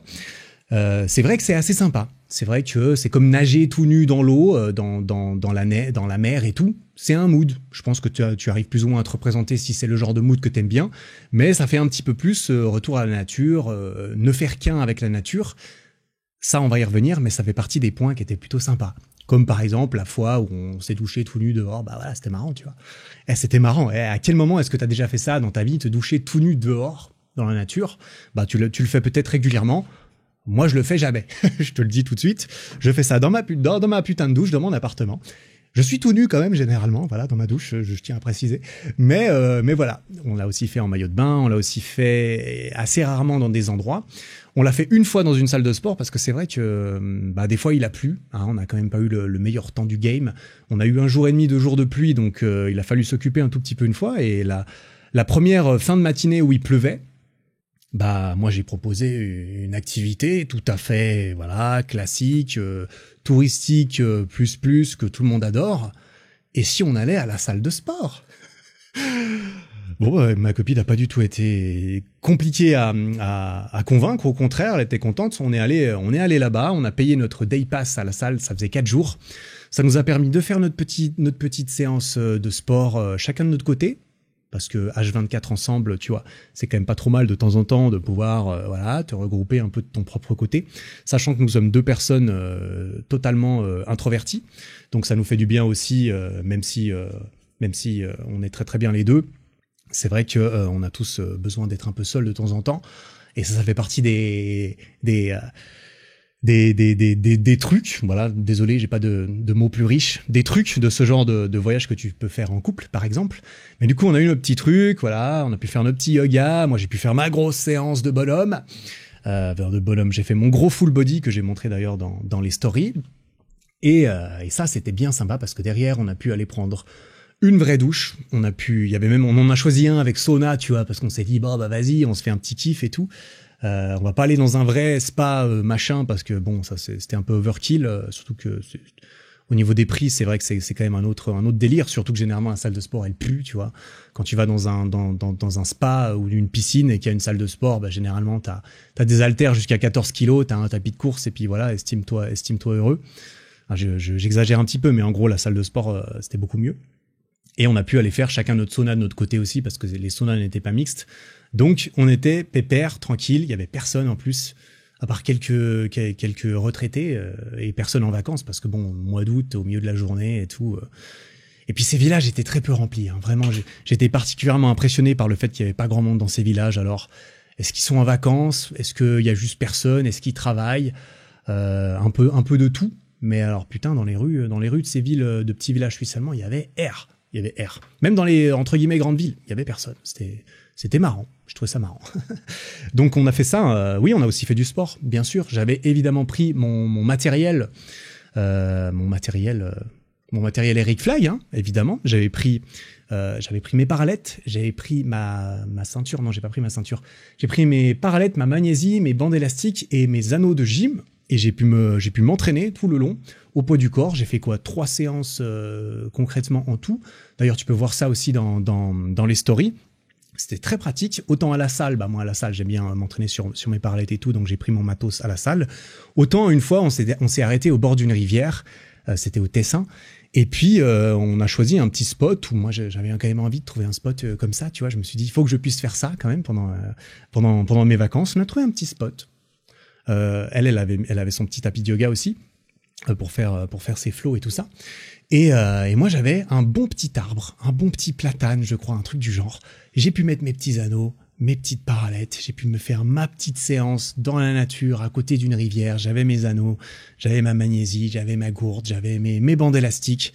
Je me suis fait mon petit délire où en fait avec 3 fois rien, en réalité des anneaux typiquement, si tu peux les accrocher et que il faut quand même un minimum un niveau, hein. Les anneaux, c'est des possibilités infinies, mais il y a un niveau prérequis quand même qui reste raisonnable parce que si tu ne sais pas faire de traction, tu vas pouvoir apprendre bien sûr, mais c'est vrai que tout ce qui est dips, par exemple les dips sur anneaux, c'est compliqué, même si à nouveau, si tu as des bandes élastiques en plus, eh bien tu peux te délester autant pour les tractions que pour les anneaux, que pour les dips, et ça va beaucoup aider. Et donc ça suffit pour s'entraîner partout, poids du corps, un peu plus en mode à nouveau retour aux sources, un peu minimaliste comme ça. C'était génial. J'avais évidemment pris mon matos, j'avais pris mes chaussures de course que j'ai utilisées pour aller courir aussi, parce que écoute, c'est difficile de m'arrêter. Et c'est pas parce que je suis en vacances que, pour moi, les vacances, j'y reviendrai peut-être après. Après, cet épisode va être long, putain. Les vacances, pour moi, c'est certainement pas, J'ai pas du tout envie de m'échapper de ma vie, bien au contraire. Il y a énormément de choses dans ma vie, si ce n'est tout, que j'adore. Et donc c'est pas parce que je pars en vacances que j'ai envie de me détacher de tout, bien au contraire. Si je peux m'entraîner pendant mes vacances, les vacances sont encore meilleures, en ce qui me concerne, bien sûr. Donc j'étais très content de pouvoir faire ça. Avec mon matériel, Eric Flag, que j'ai obtenu sur ericflag.com, bien entendu, là où tu peux obtenir le tien, que ce soit pour t'entraîner chez toi, à la salle de sport, dehors, dans des parcs de street, en vacances, dans un van, dans le fin fond de je ne sais quelle forêt où tu serais et où tu as pris ton petit matériel avec toi. Tu peux faire tout ça sur ericflag.com, bien sûr, tu obtiens tous tes équipements, les meilleurs, tout simplement, les meilleurs. On est à presque 900, on a dépassé les 900 avis sur Trustpilot, à plus de 4,7 de moyenne, plus de 110 000 clients depuis. Et la fin d'année s'avère magnifique parce qu'on prépare à une grosse sortie de nouveaux produits, un produit lourd à nouveau que on a pris beaucoup de temps à designer, mais qui on espère devrait plaire, qui devrait sortir sur cette fin d'année. Je sais pas encore exactement quand. On est en pleine production, ou on est sur la fin de la production, je sais plus exactement, mais ça va pas tarder à arriver. En tout cas, d'ici les fêtes de fin d'année, ça devrait être là. Voilà, ericflag.com, merci beaucoup pour le soutien, parce que évidemment, ça soutient aussi mon travail en plus de tous tes progrès sportifs. Donc voilà un petit peu comment on a pu faire notre sport, c'était plutôt sympathique. Et puis voilà un petit peu pour les paramètres de style de vie principaux qui me viennent en tête à ce niveau-là. En plus de cela, comme je l'ai dit, ce voyage, on était les deux, on était H24 un petit peu ensemble. Tu peux te douter que quand tu es coincé, entre guillemets, avec quelqu'un non-stop pendant plusieurs jours à la suite, que ça impacte, en quelque sorte, votre relation. Tu vois, une autre image qu'on aurait pu faire ou qu'on est plus familier, c'est pendant un certain confinement qu'on aurait pu peut-être avoir eu à subir dans les dernières années. Ça a pu se faire, des personnes qui n'avaient l'habitude de se voir que entre le travail et les habitudes et les machins, se sont retrouvées coincées toutes les unes avec les autres. Certains couples se sont retrouvés, entre guillemets, coincés, c'est à défaut d'un meilleur terme, l'un avec l'autre, et ça a forcé à passer plus de temps ensemble, ça a forcé certaines choses, ça a forcé à coincer ou décoincer certaines choses, que ça soit, entre guillemets, avec une issue plus positive ou une issue plus négative. Moi, je pense que c'est très bien. Je pense que c'est extrêmement bien, que s'il y a besoin que ça se passe, il vaut mieux prévenir que guérir. Il faut absolument prévenir. Il faut passer son temps à prévenir. Passer son temps, et c'est pas censé être négatif. Au contraire, tout ça pour dire que ce genre d'expérience, si tu l'as fait en couple, je pense, et que tu l'avais jamais fait, etc., forcément, tu vas apprendre à connaître l'autre personne d'autant mieux, à vous connaître tous les deux ensemble d'autant mieux. Et pour nous, ça a été particulièrement positif. Pas qu'il y avait d'attente particulière en mode « Ouh là là, le gros test, ça y est, on teste le truc ». Écoute, ça, on peut voir ça comme un test si on veut, ça restait quelque chose de nouveau, quelque chose de complètement nouveau pour nous et pour notre relation aussi, tant qu'à faire, qui a moins d'un an, mine de rien, juste pour rapidement poser certains contextes quand même. Donc c'était clairement la première fois qu'on faisait ça aussi longtemps, l'un avec l'autre, etc. Et évidemment, tu vois, par rapport au style de vie, ça incombe certaines choses, tu vois. Il faut aller, l'intimité personnelle restait quand même, restait plus limitée, évidemment, plus limitée, comme tu l'as bien compris. Mais c'était très bien, et on pourrait dire que c'est quand même un genre d'accélérateur, parce que évidemment, si tu fais 12 jours normaux avec ton ou ta partenaire, 12 jours normaux de vie avec ton ou ta partenaire versus 12 jours intensifs, on dira, où t'es non-stop ensemble, à vivre, à manger, à dormir, à planifier, à devoir s'organiser, à devoir se mettre d'accord sur qui fait quoi, se mettre d'accord sur on va où, on fait quoi, on dort où, on mange quoi.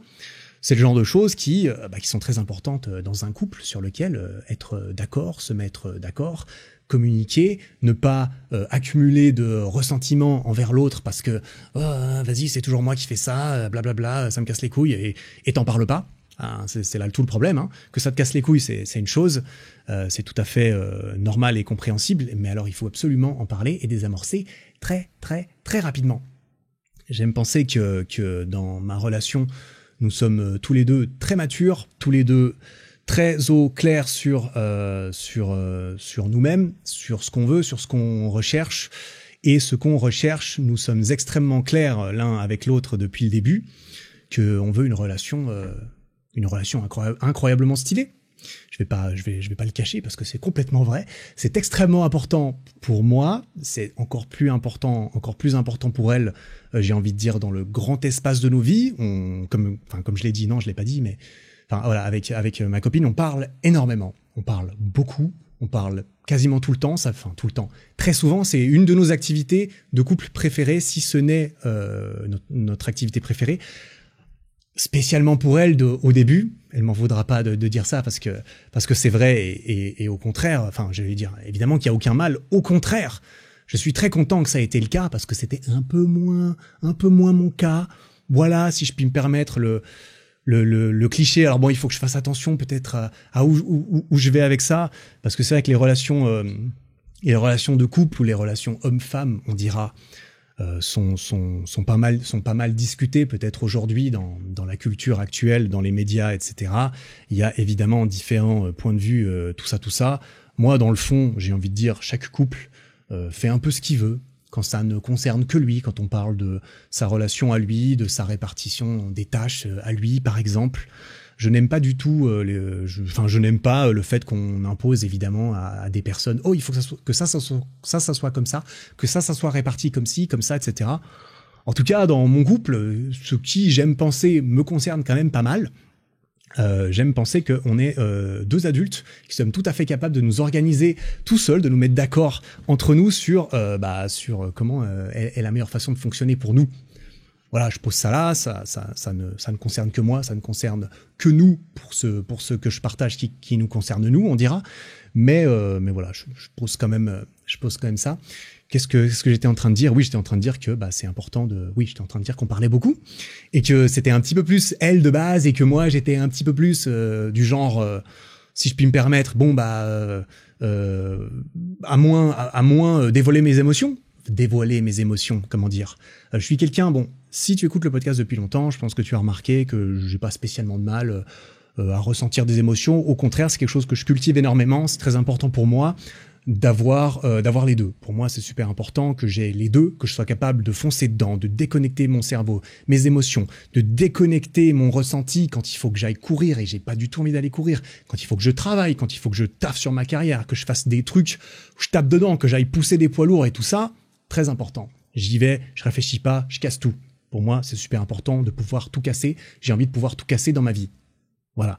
Ceci, évidemment, avec certaines limites et certainement pas en brimant, en enfouissant, en supprimant ma capacité d'émotion, d'empathie, de compréhension sociale de la personne d'en face, de comprendre que la personne d'en face ne cherche peut-être pas toujours une solution logique à ses problèmes, mais qu'on est plus dans l'émotionnel et que j'ai envie de pouvoir connecter avec cet aspect émotionnel. On a tous un peu notre équilibre, on dira peut-être rationnel, émotionnel. Voilà, yin, yang, etc. Je reviendrai là-dessus sur peut-être dans d'autres épisodes un peu plus dédiés, parce que c'est quand même un sujet sur lequel j'étais très intéressé depuis le début de cette année. Les énergies, on dira, masculines et féminines, si je puis me permettre de les appeler comme ça, parce que c'est souvent comme ça qu'elles sont appelées, même si, évidemment, c'est quelque chose qui ne plaît pas énormément, parce que dès qu'on tu vois, masculin, féminin, homme, femme, ce sont des sujets qui sont pas mal discutés actuellement. Je pense que tu es au courant. En tout cas, moi, je suis au courant. Et où est-ce que j'en étais? J'étais en train de dire que c'est très important pour moi aussi d'être totalement ouvert, de pouvoir me montrer vulnérable lorsque c'est nécessaire, important, notamment avec ma partenaire. Ça, c'est d'autant plus important. J'en étais à là pour dire qu'on passe énormément de temps à parler, que c'est une de nos activités préférées, parce que c'est ce qu'on fait souvent le soir, tu vois. Le soir, qu'est-ce qu'on fait? De temps en temps, on regarde un épisode, parce qu'il y a beaucoup de couples qui regardent des épisodes, je pense. On a une série qu'on regarde de temps en temps, parce que c'est vrai que de temps en temps, pour déconnecter, on regarde un épisode en train de manger ou pas. Mais très souvent, ce qu'on aime bien faire, c'est aller au lit plus vite pour parler. Parler, parfois jusqu'à 3-4 heures de suite, etc. Parce que tous les deux, on savait aussi ce qu'on recherchait dans notre relation. Et parler avec l'autre. Pas que parler, hein, je tiens à le préciser, il y a différentes formes de communication. Parler et... parler et, en ce qui concerne parler et sexe, hein, voilà, parce que je vais pas être trop cru dans ce que je dis, c'est pas mon but, mais ce sont deux choses qui sont importantes de faire, je pense. Deux choses qu'il sont importants de faire. À mon humble avis, bien entendu, pas que tout le monde devrait le faire. À nouveau, je ne juge pas les relations des autres, mais nous sommes d'accord sur le fait que ça soit deux choses importantes qui nous permettent d'apprendre à nous découvrir sous notre jour le plus vulnérable, même parfois, notamment dans certaines situations, situations extrêmement intimes, par exemple. Est-ce que vraiment, est-ce que je vais pas creuser trop loin, dans cet épisode parce que, écoute, je vais peut-être pas tout mélanger, mais c'est vrai que quitte à parler du fait qu'on soit parti en couple, etc. Voilà, qu'est-ce que j'étais en train de dire. Oui, pourquoi est-ce que je parlais de ça? Écoute, ça peut-être j'en parlerai dans un autre épisode. Ça peut être intéressant. N'hésite pas à me le dire si jamais ce genre de sujet t'intéresse. Tu peux m'envoyer un DM @ericflag sur Instagram. D'ailleurs, je vais ouvrir le compte du podcast. Tu peux même aller écrire un DM au compte du podcast. Allez, vas-y, je le balance maintenant. Peut-être que c'est déjà le cas. Le podcast va changer de branding. La photo de couverture, je l'ai refaite. Tout le branding du podcast va changer. J'ai ouvert un compte Instagram @ericflagpodcast. On va poster des extraits du podcast régulièrement dessus parce que écoute, j'aime penser que ce podcast contient des messages qui valent la peine d'être partagés. Sinon, je le ferais pas, hein, par définition. Comme nous tous qui créons des trucs, c'est parce qu'on a envie que ça soit vu. Et du coup, je vais essayer de favoriser la découvrabilité du podcast en créant des formats plus courts, des extraits des épisodes et d'autres choses. Tout ce qui concerne précisément le podcast, je pourrais en parler là-bas. Donc si t'en as rien à foutre de moi et de ma life, mais que juste le podcast t'intéresse, ou alors tu peux aller rejoindre les deux, mais tu peux aller m'envoyer un DM @ericflagpodcast si jamais creuser un petit peu plus précisément ce genre de sujet de couple, c'est quelque chose qui t'intéresse, ou au contraire, si t'es pas du tout d'accord et que t'as envie t'as pas envie qu'on en parle, etc. Écoute, si je demande ton avis, c'est que je prends ton avis, quel qu'il soit. Quoi qu'il en soit, je le prends toujours avec plaisir. Ça fait plaisir. Pourquoi je parlais de ça? Parce que forcément c'était une composante importante de ce voyage. On était ensemble, on a passé beaucoup de temps ensemble. Il y a eu quelques petites pauses, notamment voilà quand on a fait notre sauna, quand on était à la salle, quand je suis allé courir. J'ai fait 1 ou 2 sorties de course, non, une.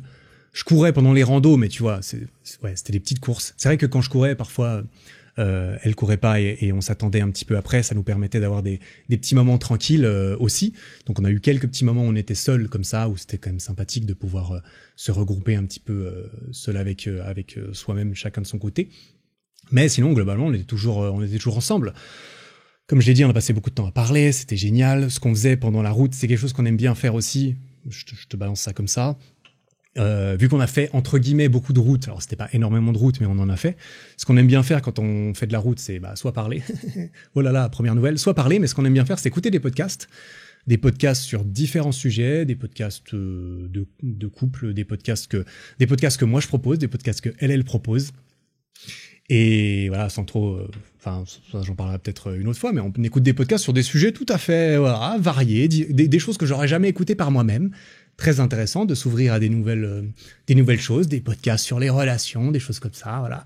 J'ai découvert un peu tout ça et je trouve ça très, très important, beaucoup plus important que j'aurais aimé le penser peut-être il y a quelques années de cela. Mais j'ai toujours su que ma relation, mon couple, et donc par extension plus lointaine, ma famille, mes enfants, mon foyer, c'est un des points les plus importants de ma vie, hein, à terme en tout cas. J'ai certainement pas envie de tout mettre dans le sport, de tout mettre dans le professionnel, de juste être le mec le plus riche, et puis derrière tout le monde me déteste. Enfin tu vois, personne n'a vraiment envie de ça, j'imagine, sur le papier, mais ça peut arriver quand on fait pas quand on fait pas attention, on dira, à garder un certain équilibre, ma relation est très très importante et donc voilà. Et donc voilà, il faut faire les choses bien et il y a plein de choses à apprendre, plein de choses que je ne connaissais pas, bien entendu, parce qu'on peut pas tout apprendre en même temps et j'avais beaucoup de travail à faire sur moi-même en premier temps dans ma vie, j'aime penser, pour que ensuite le travail que je puisse faire sur une relation soit d'autant plus important et d'autant plus valuable, qui ait d'autant plus de valeur. Et ça, je pense que ça correspond quand même assez souvent que travailler sur soi entre guillemets. Travailler sur soi, c'est très très large. Ça veut pas juste dire obtenir des plus gros bras, avoir plus de thunes ou quoi. Là, on parle vraiment, ça peut être créatif, pro, spirituel, thérapeutique, même psychologique, etc. Enfin, n'importe quoi. C'est banger, je pense. Et bref, ça c'est des choses qu'on a fait tous les deux déjà de notre côté en ce qui concerne ma relation. Et donc derrière, on est très content de pouvoir parler d'un maximum de trucs le plus vite possible. Parce que c'est génial, parce que ça permet d'apprendre à connaître l'autre le plus possible, le plus profondément possible, pour savoir à quel point on est compatible, est-ce qu'on est d'accord sur les choses les plus importantes, est-ce qu'on a les mêmes valeurs, etc. Quels sont nos centres d'intérêt, qui n'ont évidemment pas à être les mêmes, quelles sont nos ambitions, nos rêves dans la vie, quelles sont les choses qui sont importantes pour chacun d'entre nous, est-ce que on pense que ça peut cohabiter sans souci dans une relation où chacun puisse à la fois s'épanouir personnellement, mais d'un autre côté s'épanouir en tant que couple, s'épanouir en tant que couple, en tant que parents mais couple en même temps, parce que ça doit pas être facile de jongler entre on est parents maintenant et en fait on reste aussi un couple avec une relation pas juste de colocataires qui travaillent ensemble, de coéquipiers qui travaillent ensemble pour élever des enfants. Tout ça, je me réjouis énormément de pouvoir le découvrir et l'apprendre, hein, parce que purée, ça doit pas être évident, mais c'est extrêmement important à mes yeux, et je ne m'avance absolument pas en disant que c'est encore plus important aux yeux de ma copine actuellement, aux yeux de ma copine, quoi. Donc effectivement, on passe beaucoup de temps à parler de tout ça, c'est génial, donc je ne peux que recommander. Je ne sais pas exactement à quel point c'est lié avec ce podcast, mais je me dis voilà, ce podcast servira de préambule ou de premier épisode un petit peu où ça parle un petit peu plus de relations de couple, quoi. Je vais pas parler que de ça dans le podcast, mais bon, le podcast, développement physique, mental, développement de ses relations avec soi-même et les autres. Eh bien, c'est relativement large. C'est tous les sujets qui me passionnent dans la vie. C'est tous les sujets que je trouve très intéressants, que j'ai envie de développer en ce qui me concerne. Et évidemment, j'ai envie de créer des trucs sur les choses qui me passionnent. Donc, j'espère que ça te parlera. De toute façon, je prends ton feedback et je ferai au mieux avec ce que moi j'ai envie de faire aussi, bien sûr. Mais voilà, on a aussi une fois, à un moment donné, on s'était juste arrêté une après-midi, on n'avait pas vraiment envie de faire des activités, on s'est juste posé, on n'a pas passé peut-être 2-3 heures à parler à l'arrière du van, tranquille comme ça. Et c'est là qu'on a parlé justement de ce qu'on pensait de la van life. En fait, toi, c'était quoi tes attentes sur la van life et tout. C'était vers la fin du séjour. On a pu on s'est partagé nos attentes un peu qu'on avait sur, en fait, on pensait que c'était quoi de vivre dans un van. On a partagé un peu nos pour et nos contre et on a résumé un peu le truc en mode bon, ok, parce que comme je l'ai dit au début, ma copine se voyait peut-être un jour romancer un petit peu l'idée, peut-être un jour de vivre dans un van pour une certaine période de sa vie, etc., etc. Ça n'a jamais été mon cas, clairement. Moi, je me suis jamais vu vivre dans un van, tu vois, mais c'était intéressant, évidemment, de comparer un petit peu nos expériences, de parler, d'apprendre du coup à se connaître, de refléter sur cela, sur l'expérience. Nous, on aime bien, hein, voilà, on aime bien réfléchir, on aime bien l'introspection, on aime bien parler, on aime bien apprendre.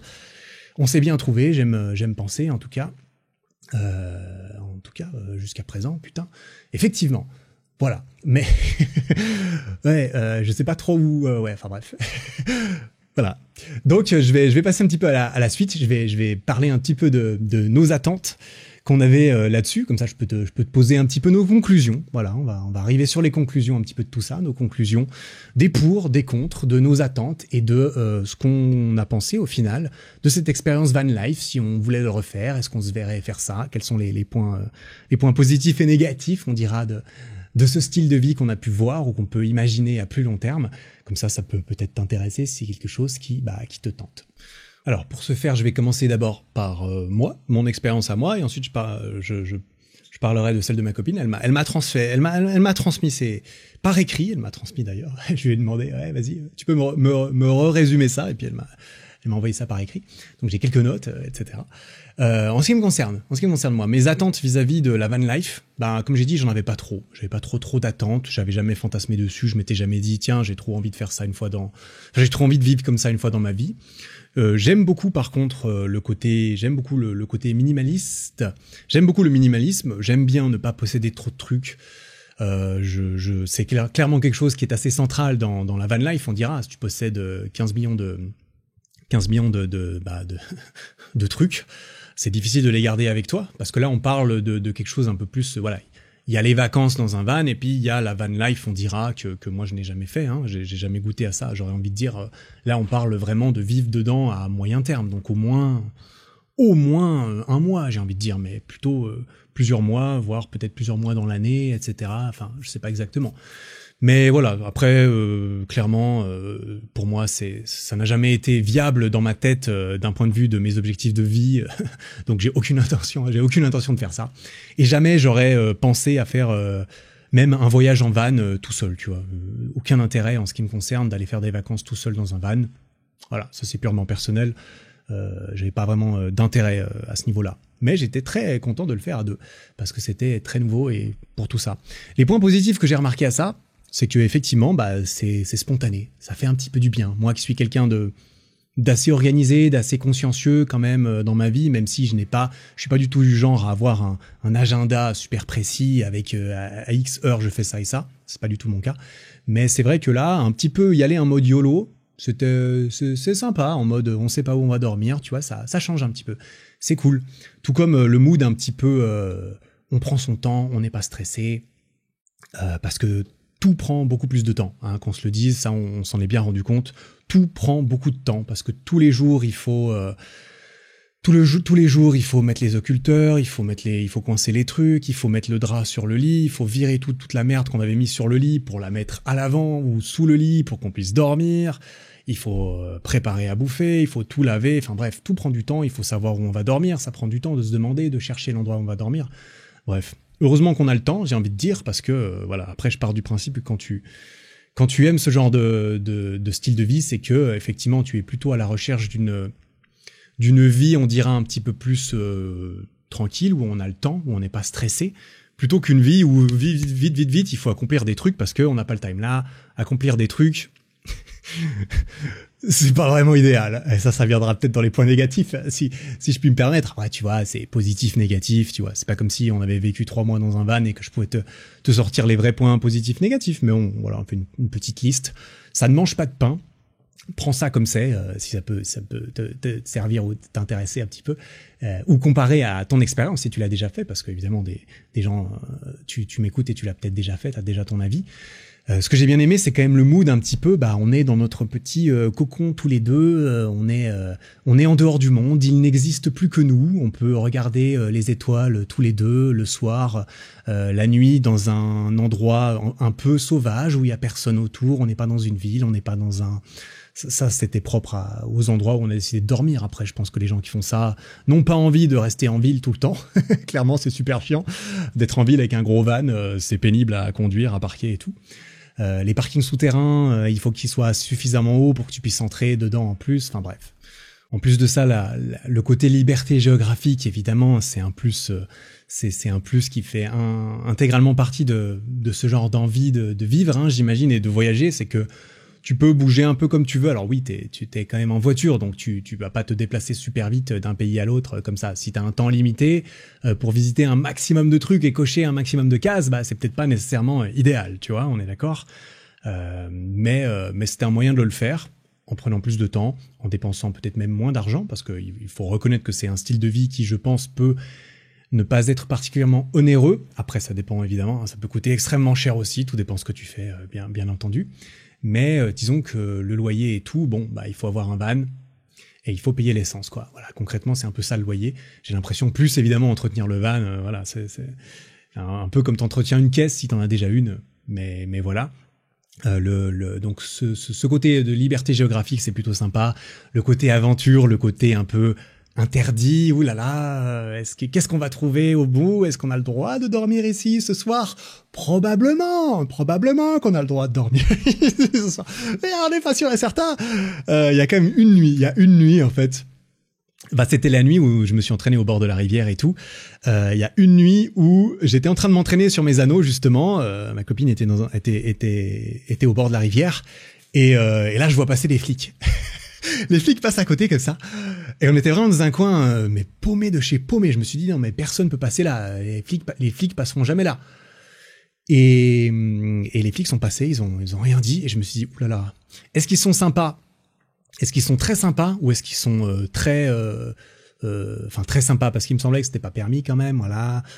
Pas sûr, hein, toujours, mais c'était un parking, mais c'était un parking d'une entreprise un peu au bord de la rivière, bref, zone industrielle un peu, mais avec le côté rivière et tout. Et je me suis dit putain, j'espère qu'ils vont pas repasser à 1h du mat juste pour bien nous mettre dehors au moment où ça fera le plus mal. Et non. Donc non, ce n'était pas le cas. Donc merci messieurs les grazie, messieurs ou mesdames et messieurs les policières, de ne pas nous avoir laissé là en tout cas. Mais pourquoi est-ce que je disais ça? Oui, je disais ça parce que voilà c'est l'aventure quoi. T'es pas sûr de ce qui va se passer. Tu sais pas peut-être si une fois tu vas te faire réveiller au milieu de la nuit pour qu'on te demande gentiment ou moins gentiment de partir. Voilà. En tout cas ça ne nous est pas arrivé. J'ai bien aimé le mood de... j'ai beaucoup aimé la connexion avec la nature, mine de rien. Même si je suis pas nécessairement le mec le plus YOLO, je vais aller m'allonger tout nu dans la terre pour ressentir la connexion profonde avec Mère Nature, tu vois. J'avoue que j'aime bien quand même ce genre de choses. Quand je pars en vacances, j'ai pas envie d'aller dans une grande ville. Ça ne me ressource pas du tout d'aller dans une grande ville. Moi, je préfère justement l'opposé de ce qui pour moi représente plus le stress, peut-être, le stress de la grande ville. Je préfère clairement faire des vacances un peu plus dans ce genre-là.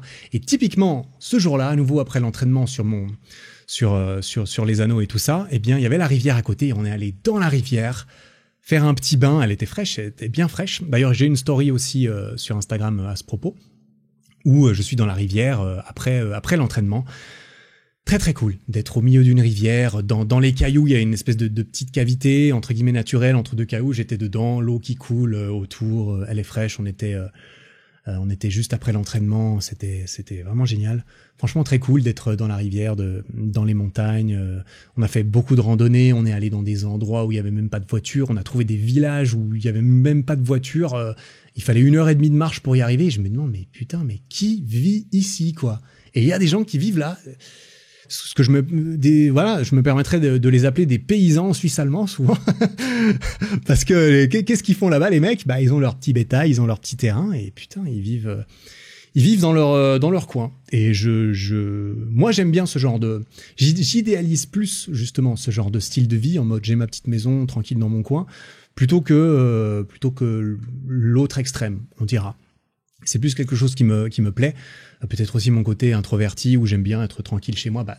Ça ressemble à mon style de vie actuel, hein. Je suis chez moi très souvent seul, à créer mes trucs dans ma chambre chez moi tranquillement. Et de temps en temps, je vais voir d'autres personnes quand j'en ai besoin. Mais c'est vrai que je préfère passer du temps un petit peu plus tranquille généralement. Donc ouais, gros point positif à ce niveau-là. Et puis évidemment le gros point positif, j'ai beaucoup aimé passer ces moments avec ma copine pour le coup. Donc c'était voilà, c'est ça les points négatifs maintenant.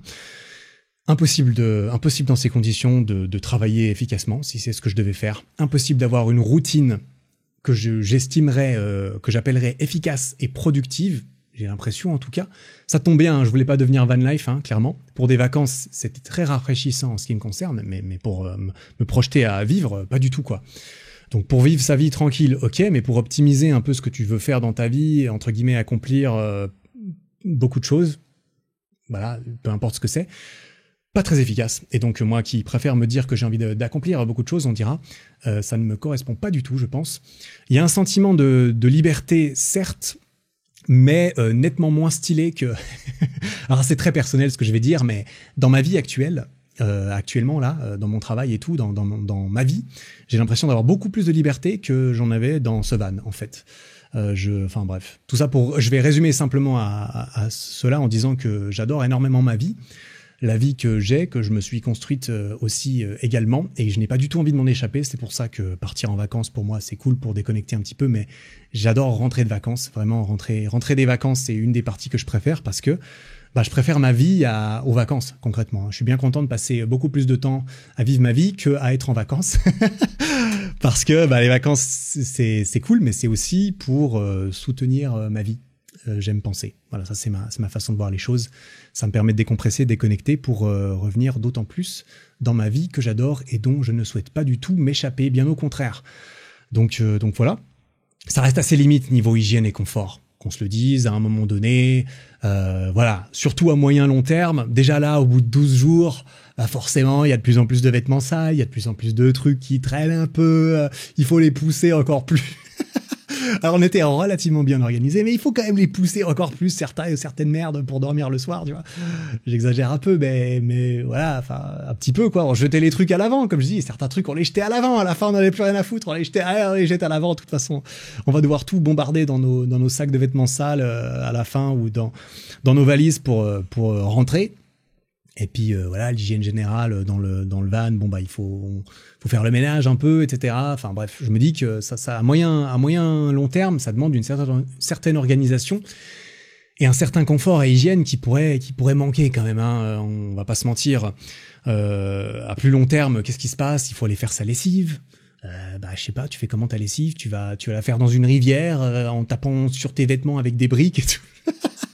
C'est comme ça que j'imaginais qu'on le faisait à l'ancienne, tu sais, dans une rivière et tout ça. Pourquoi pas? Après, c'est vrai que moi j'aime bien le confort technologique moderne, hein, tu vois. Je vais pas mentir. Hein.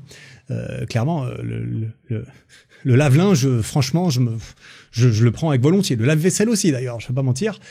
Quand on est malade, qu'est-ce qui se passe quand on vit dans un van? La vie sociale régulière, la vie familiale, c'est un peu limité. Ta famille, est-ce que tu la vois souvent? Je sais pas, si tu voyages tout le temps. Tes amis, tu t'en fais sur la route. Mais alors dans ce cas, faut aimer se faire des amis sur la route et peut-être avoir plus de mal à entretenir des relations profondes avec ces gens si en fait tu bouges beaucoup et que voilà, tes potes de chez toi entre guillemets, tu peux plus trop les voir.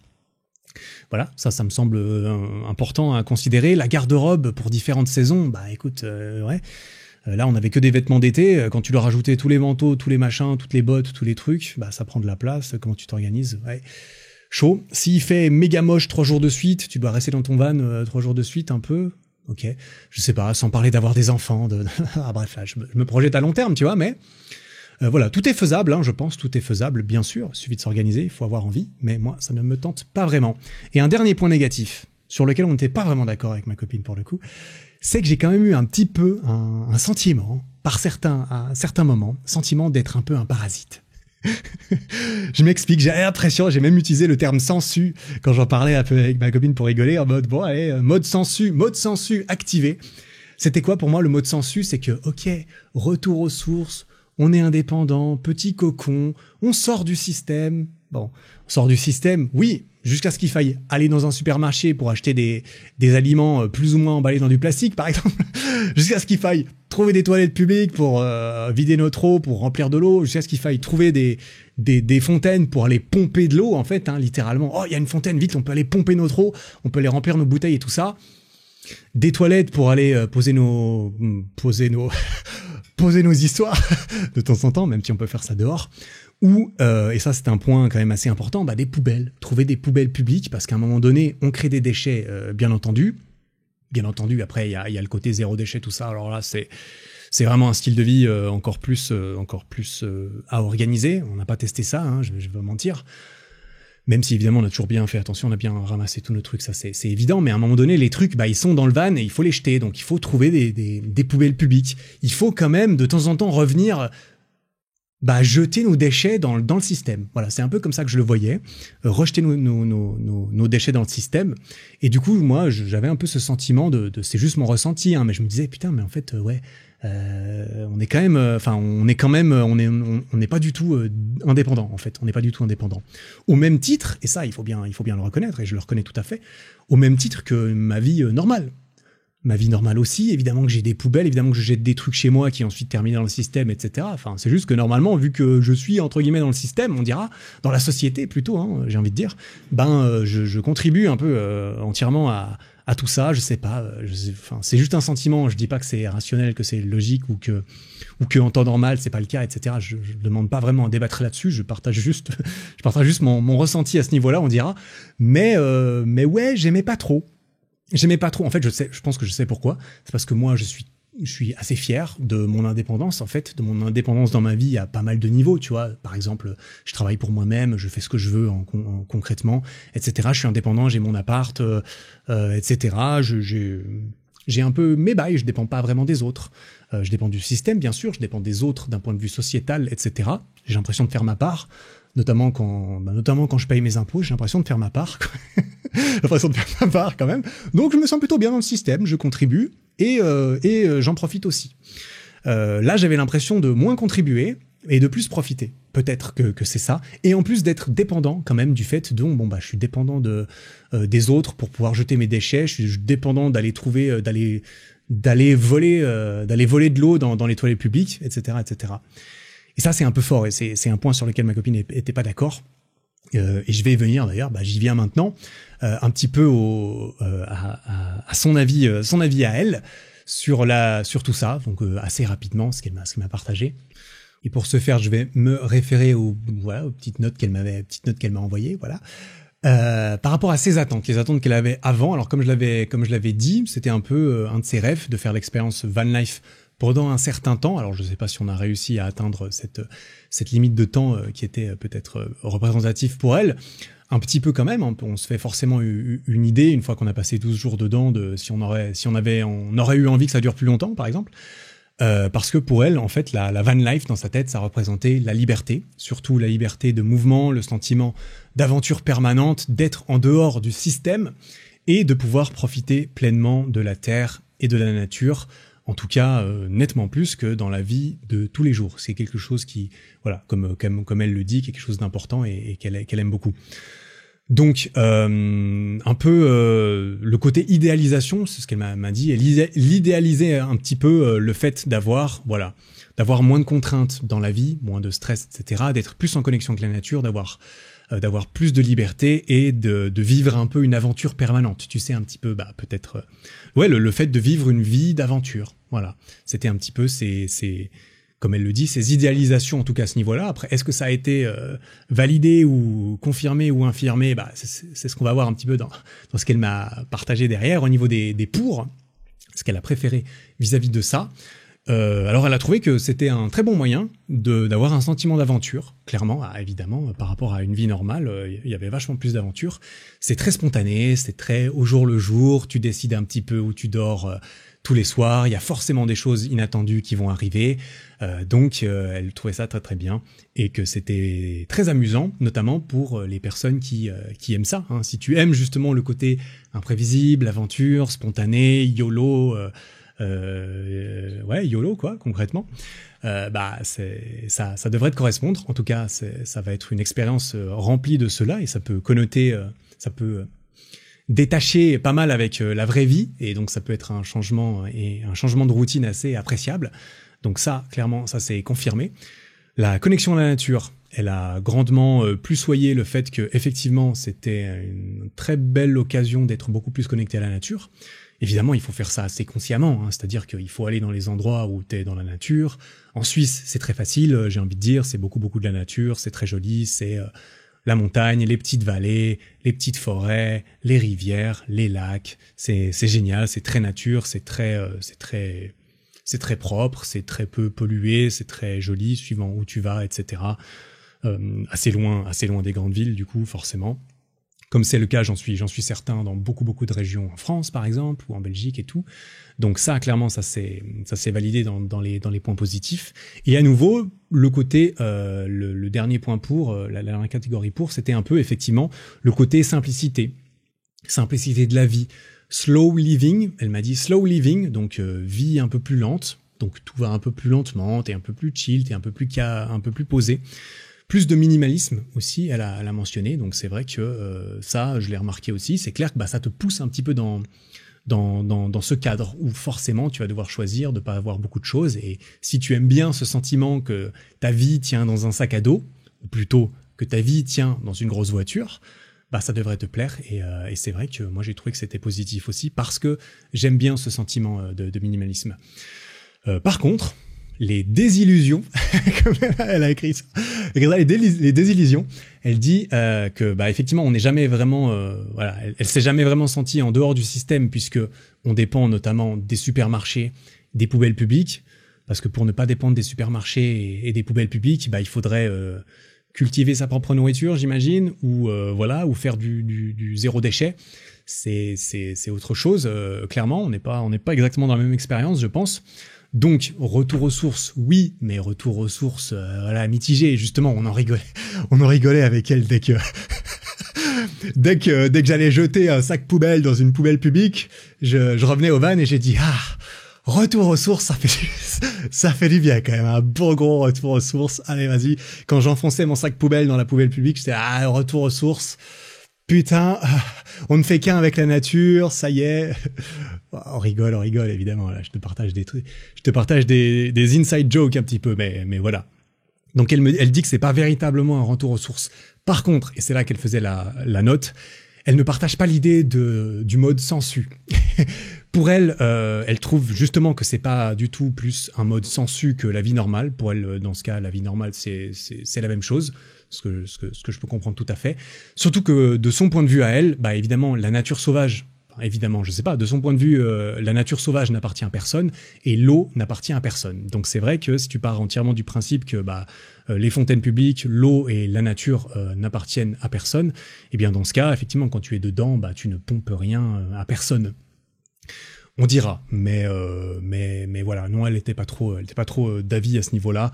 On dépend des supermarchés, mais c'est vrai que sinon, bon bah voilà, retour aux sources, retour à la nature. Après, on peut se poser la question de est-ce que c'est pas uniquement possible de faire ça parce qu'il y a une société qui tourne à côté quand même de laquelle on se sort qu'à moitié?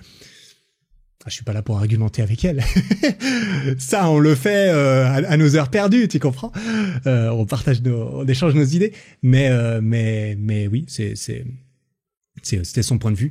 Les autres désillusions, un tout petit peu, désillusions. Les autres points négatifs, c'était que voilà, moins de structure, moins de stabilité, donc c'est plus difficile d'accomplir des choses productives. Et là, elle disait que du coup, ça dépend si tu as envie de vivre une vie productive ou chill, et qu'au bout d'un moment, ça doit devenir un peu pénible de pas savoir où dormir, etc. Beaucoup de temps passé à faire ça, donc faut avoir aimé. Un autre point négatif qu'elle a dit, c'est que dans ces conditions-là, en tout cas, c'était beaucoup plus difficile de cuisiner, parce qu'elle aime beaucoup faire de la pâtisserie et tout. Là, on n'avait pas de four, donc forcément, c'est vrai que j'aurais pas pensé à ça, mais effectivement, t'as pas de four, typiquement, tu peux pas cuire des trucs dans un four. Moi, je suis vraiment du genre je peux manger dans une boîte de conserve, ça me dérange pas tant que ça, tu vois, mais on n'a pas tous, nos mêmes petits plaisirs de la vie, on dira. Évidemment, moins de confort et les moustiques, gros point négatif. Voilà, donc en résumé, ni elle ni moi, on se verrait vraiment vivre de façon permanente dans un van, clairement, parce qu'il y a des avantages, c'est clair, mais ces avantages sont quand même possibles à obtenir autrement, c'est-à-dire en vivant un peu plus proche de la nature, si c'est quelque chose qui nous plaît, d'être un peu plus minimaliste dans notre vie de tous les jours, d'incorporer des choses qui soient plus spontanées et aventureuses dans sa vie, sans pour autant vivre dans un van. Ça faisait partie un petit peu de son résumé. Je trouve qu'elle a parfaitement bien résumé cela. Oh là là, magnifique, très très bien résumé. Je suis entièrement d'accord avec ça. Et c'était un bon rappel de profiter, je trouve, de certaines choses. Un bon rappel quand je suis rentré chez moi, j'ai profité de mon lave-vaisselle, je peux te dire, je me suis dit, putain, le luxe, j'ai un lave-vaisselle. Alors je te rassure, toutes les petites choses de la vie dont tu profitais et que tu reviens et que tu te dis, maintenant je vais être reconnaissant tous les matins d'avoir un lave-vaisselle, d'avoir un lit que je dois pas refaire tous les jours, d'avoir une douche où je peux me doucher quand je veux, oui. Pendant une semaine, t'es reconnaissant et après t'oublies. Classique. Tu redeviens dans ta vie, tu redeviens dans ta baseline de ce qui est normal et à nouveau tu oublies un petit peu, tu vois. C'est un peu connu que tu te dis, quand je vais rentrer chez moi, maintenant je vais faire plus X ou plus Y. En ce qui concerne les actions, je suis d'accord, mais en ce qui concerne le ressenti, gratitude et tout, Ça se cultive très consciemment, je pense, parce que c'est vrai que tu reviens un peu à la normale, quoi. Ta vie normale redevient ta vie normale et je suis toujours content quand j'y pense d'avoir mon lave-vaisselle, clairement, parce que je me souviens ce que c'était de faire la vaisselle. La vaisselle, c'était... j'ai pas parlé des répartitions des tâches. La vaisselle, on la faisait les deux. L'eau, c'était moi. La cuisine, c'était plus souvent elle. Moi, j'ai fait 1 ou 2 fois, mais elle aime bien cuisiner. Moi, j'aime pas trop. Passer trop de temps à cuisiner. Le soir, elle faisait le lit et les draps, alors que moi, j'étais occupé. J'étais de mission occultage. Occultage, c'est moi qui occultais tout le van de tous les côtés, avec les couvertures, avec les trucs à l'avant, etc. Voilà, c'est moi qui conduisais. Qu'est-ce qu'on a fait sinon? Ouais, vite fait, quoi. Mais on est très vite, en plus, sans même avoir à le dire, tu vois. On s'est un peu naturellement dirigé vers les trucs qui nous plaisaient le plus. Et puis chaque tâche a trouvé son homme, sa femme. Et puis ça s'est très bien passé, quoi. Concrètement. Bon, après voilà. C'est pas comme si on s'entendait mal dans la vie de tous les jours de toute façon. Donc voilà un petit peu pour tout ça. Écoute, cet épisode est relativement long. Je m'attendais pas à ce que ça soit aussi long. Putain, j'espère que ça t'aura plu. Je n'ai pas encore parlé de mes anecdotes finales. Écoute, je vais en faire une. Je pense pas que je vais faire la deuxième, qui aura peut-être plus sa place dans un autre épisode d'ailleurs, maintenant que j'y pense. Ouais, est-ce que celle-ci a sa place? Allez, je vais quand même en faire une. Le cactus et le mec dans sa BM. Je vais essayer de faire ça assez rapidement. On va finir sur Eric qui s'agace. Voilà, Eric agacé. Qu'est-ce que c'est, Eric agacé? On était à un moment donné, quand on était vers la fin, on était en Suisse italienne, vers la ville de Locarno, voilà, pour ceux qui connaissent. On était sur le lac Majeur. Et sur le lac Majeur, il y a des îles qui s'appellent les îles de Brissago, et on a été dessus. C'est une petite île qui est privée de base, je crois, qui a été transformée en jardin botanique de ouf, avec des espèces, grâce à un microclimat qui est assez propre à cette région, qui est assez particulier apparemment. Des espèces de toute la planète sont cultivées sur cette petite île. Et je trouvais ça, c'était magnifique, on a vraiment beaucoup aimé. T'avais vraiment des espèces, t'avais des espèces partout, des espèces que tu trouves qu'au Japon, des espèces que tu trouves qu'en Afrique, des espèces que tu trouves en Australie, en Nouvelle-Zélande. Il y avait des coins et t'avais à chaque fois ce que c'était, etc. Il y avait des plantes, il y avait des trucs de café, des avocatiers, des bananiers, tellement de trucs que je connais pas et que je pourrais pas te redire. C'était fascinant. Et à un moment donné, il y avait un cactus. Alors j'en viens au cactus. Tu vas très vite comprendre de quoi je veux dire, mais de quoi je parle, mais petit suspense un tout petit peu. Je suis arrivé au cactus, un grand cactus avec des grandes, des grandes feuilles et tout, vert comme ça, qui ressemble à un cactus. Voilà, vert mais pas que. Il y avait des trucs bruns sur le cactus. Tu vas comprendre. En bas du cactus, il y a un petit écriteau. Sur le petit écriteau, c'est écrit un truc, je me souviens plus exactement, mais c'est écrit en plus dans toutes les langues et tout. C'est écrit merci de déclarer ton amour sur Instagram, un truc du genre. Merci de déclarer ton amour sur Instagram plutôt qu'en le gravant sur ce cactus. Tu vois peut-être exactement de quoi je veux parler. C'est qu'en fait, typiquement sur ce cactus était criblé de cicatrices, concrètement. Des gens étaient venus quand même et ont tagué leur petit C cœur V, leur petit j'étais là, leur petit moi quand même, hein, mine de rien, parce que ils sont venus graver leur petit message là-dessus, sur un putain de cactus, sur une île, dans un jardin botanique, avec un écriteau qui expressément écrit dans toutes les langues « S'il te plaît, quand même !» Fais pas ça, tu vois, fais ça sur Instagram, poste une photo de toi et ta meuf et puis mets un petit cœur en description, ça fera entre guillemets moins de mal, en tout cas ça fera pas de mal à ce cactus, plutôt que de sortir ton putain de canif et d'entailler ce pauvre cactus. Et moi quand je vois ça, ça m'insurge. Je suis consterné. En fait, ça me consterne et ça m'agace profondément en même temps. Pourquoi ? Pourquoi ? Je vais te raconter l'autre histoire qui va être très facile à comprendre et qui rejoint un peu la même conclusion, qui n'est pas nécessairement celle qu'on peut croire d'ailleurs. Hein, tu penses peut-être savoir où je vais en venir, peut-être que pas entièrement.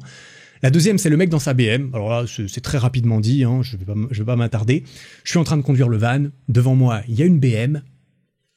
Je pense que c'est un mec. Je reconnais, j'en sais rien. C'est peut-être pas un mec, j'ai pas bien vu qui était en train de conduire. Ce que j'ai vu, par contre, c'est le moment où cette personne a baissé sa fenêtre et a jeté une putain de bouteille en pète par la fenêtre. Et moi, je suis derrière et je vois ça et je me dis, mais putain. Le mec jette sa bouteille en pète par la fenêtre de sa voiture.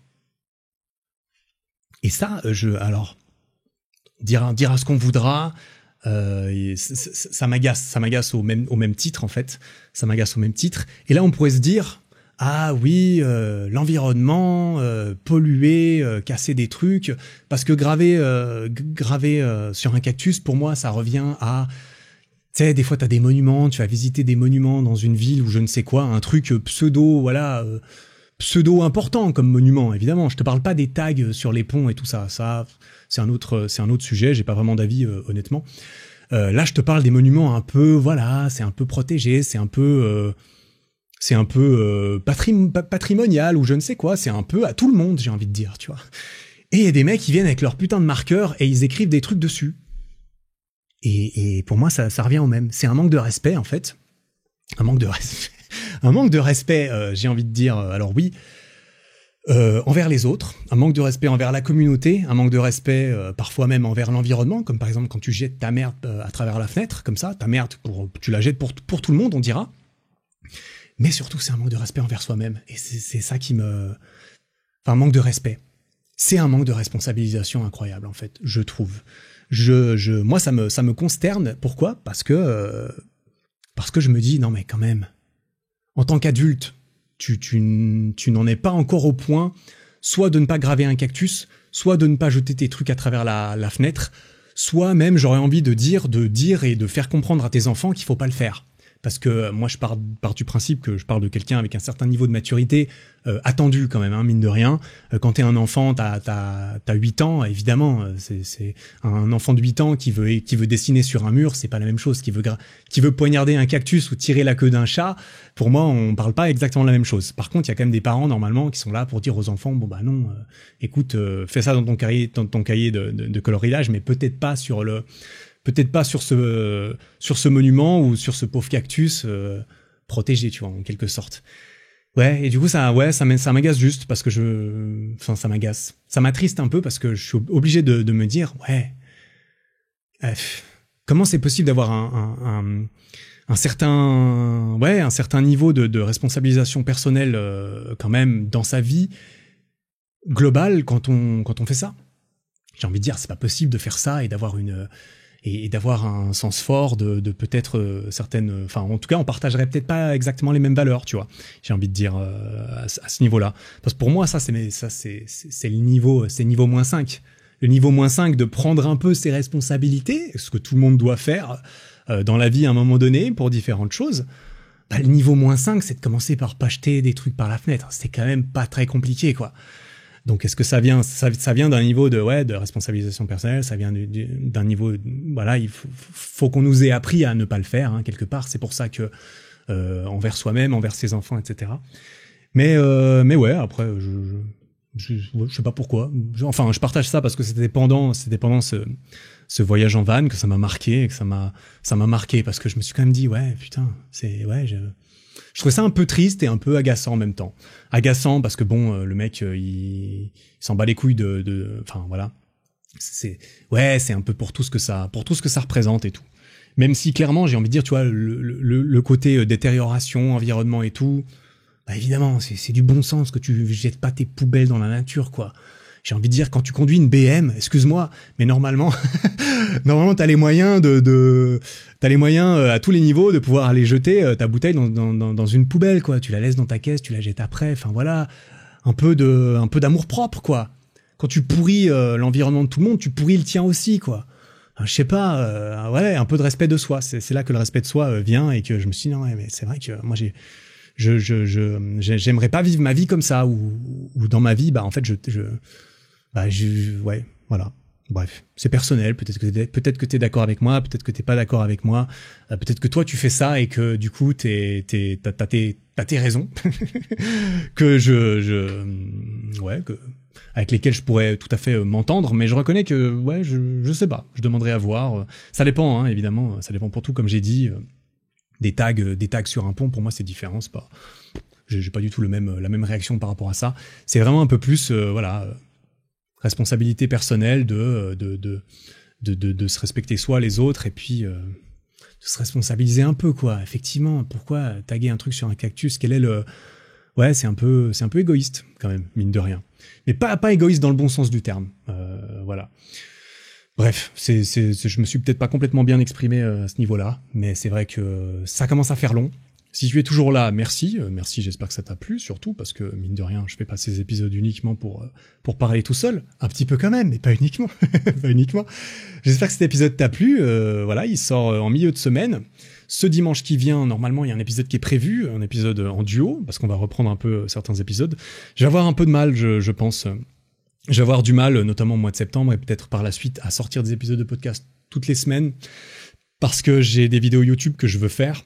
Et c'est très compliqué, j'ai l'impression pour moi de réussir à tout faire, des vidéos très régulières, des podcasts toutes les semaines, c'est beaucoup de travail créatif qui est pas toujours facile à faire.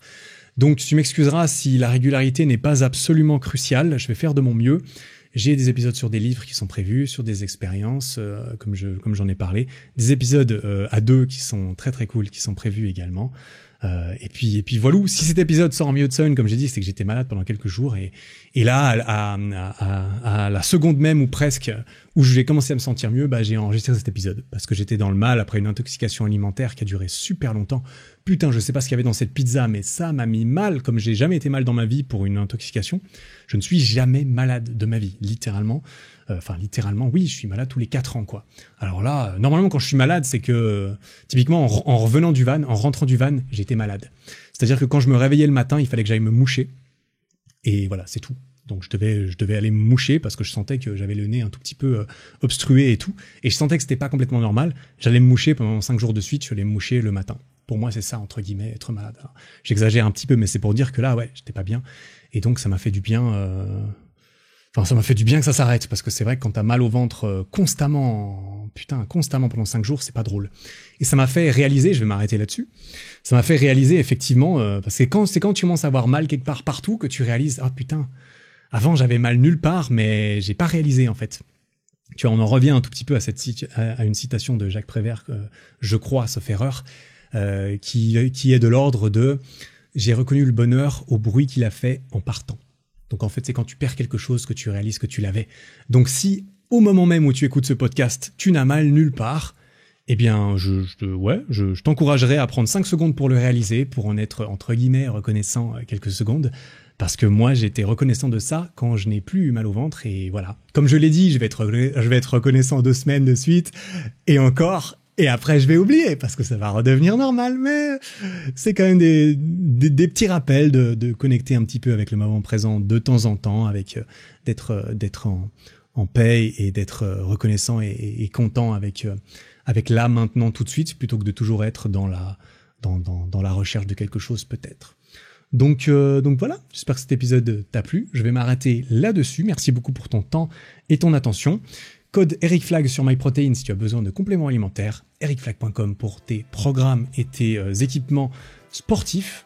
Merci beaucoup, ça fait plaisir. On se retrouve dimanche, je l'espère, même si ça fait assez short avec la vidéo YouTube que je suis en train de tourner, mais on va essayer de faire le taf. À très vite pour un prochain épisode. Merci beaucoup. En attendant, travaille bien, prends soin de toi. Ciao.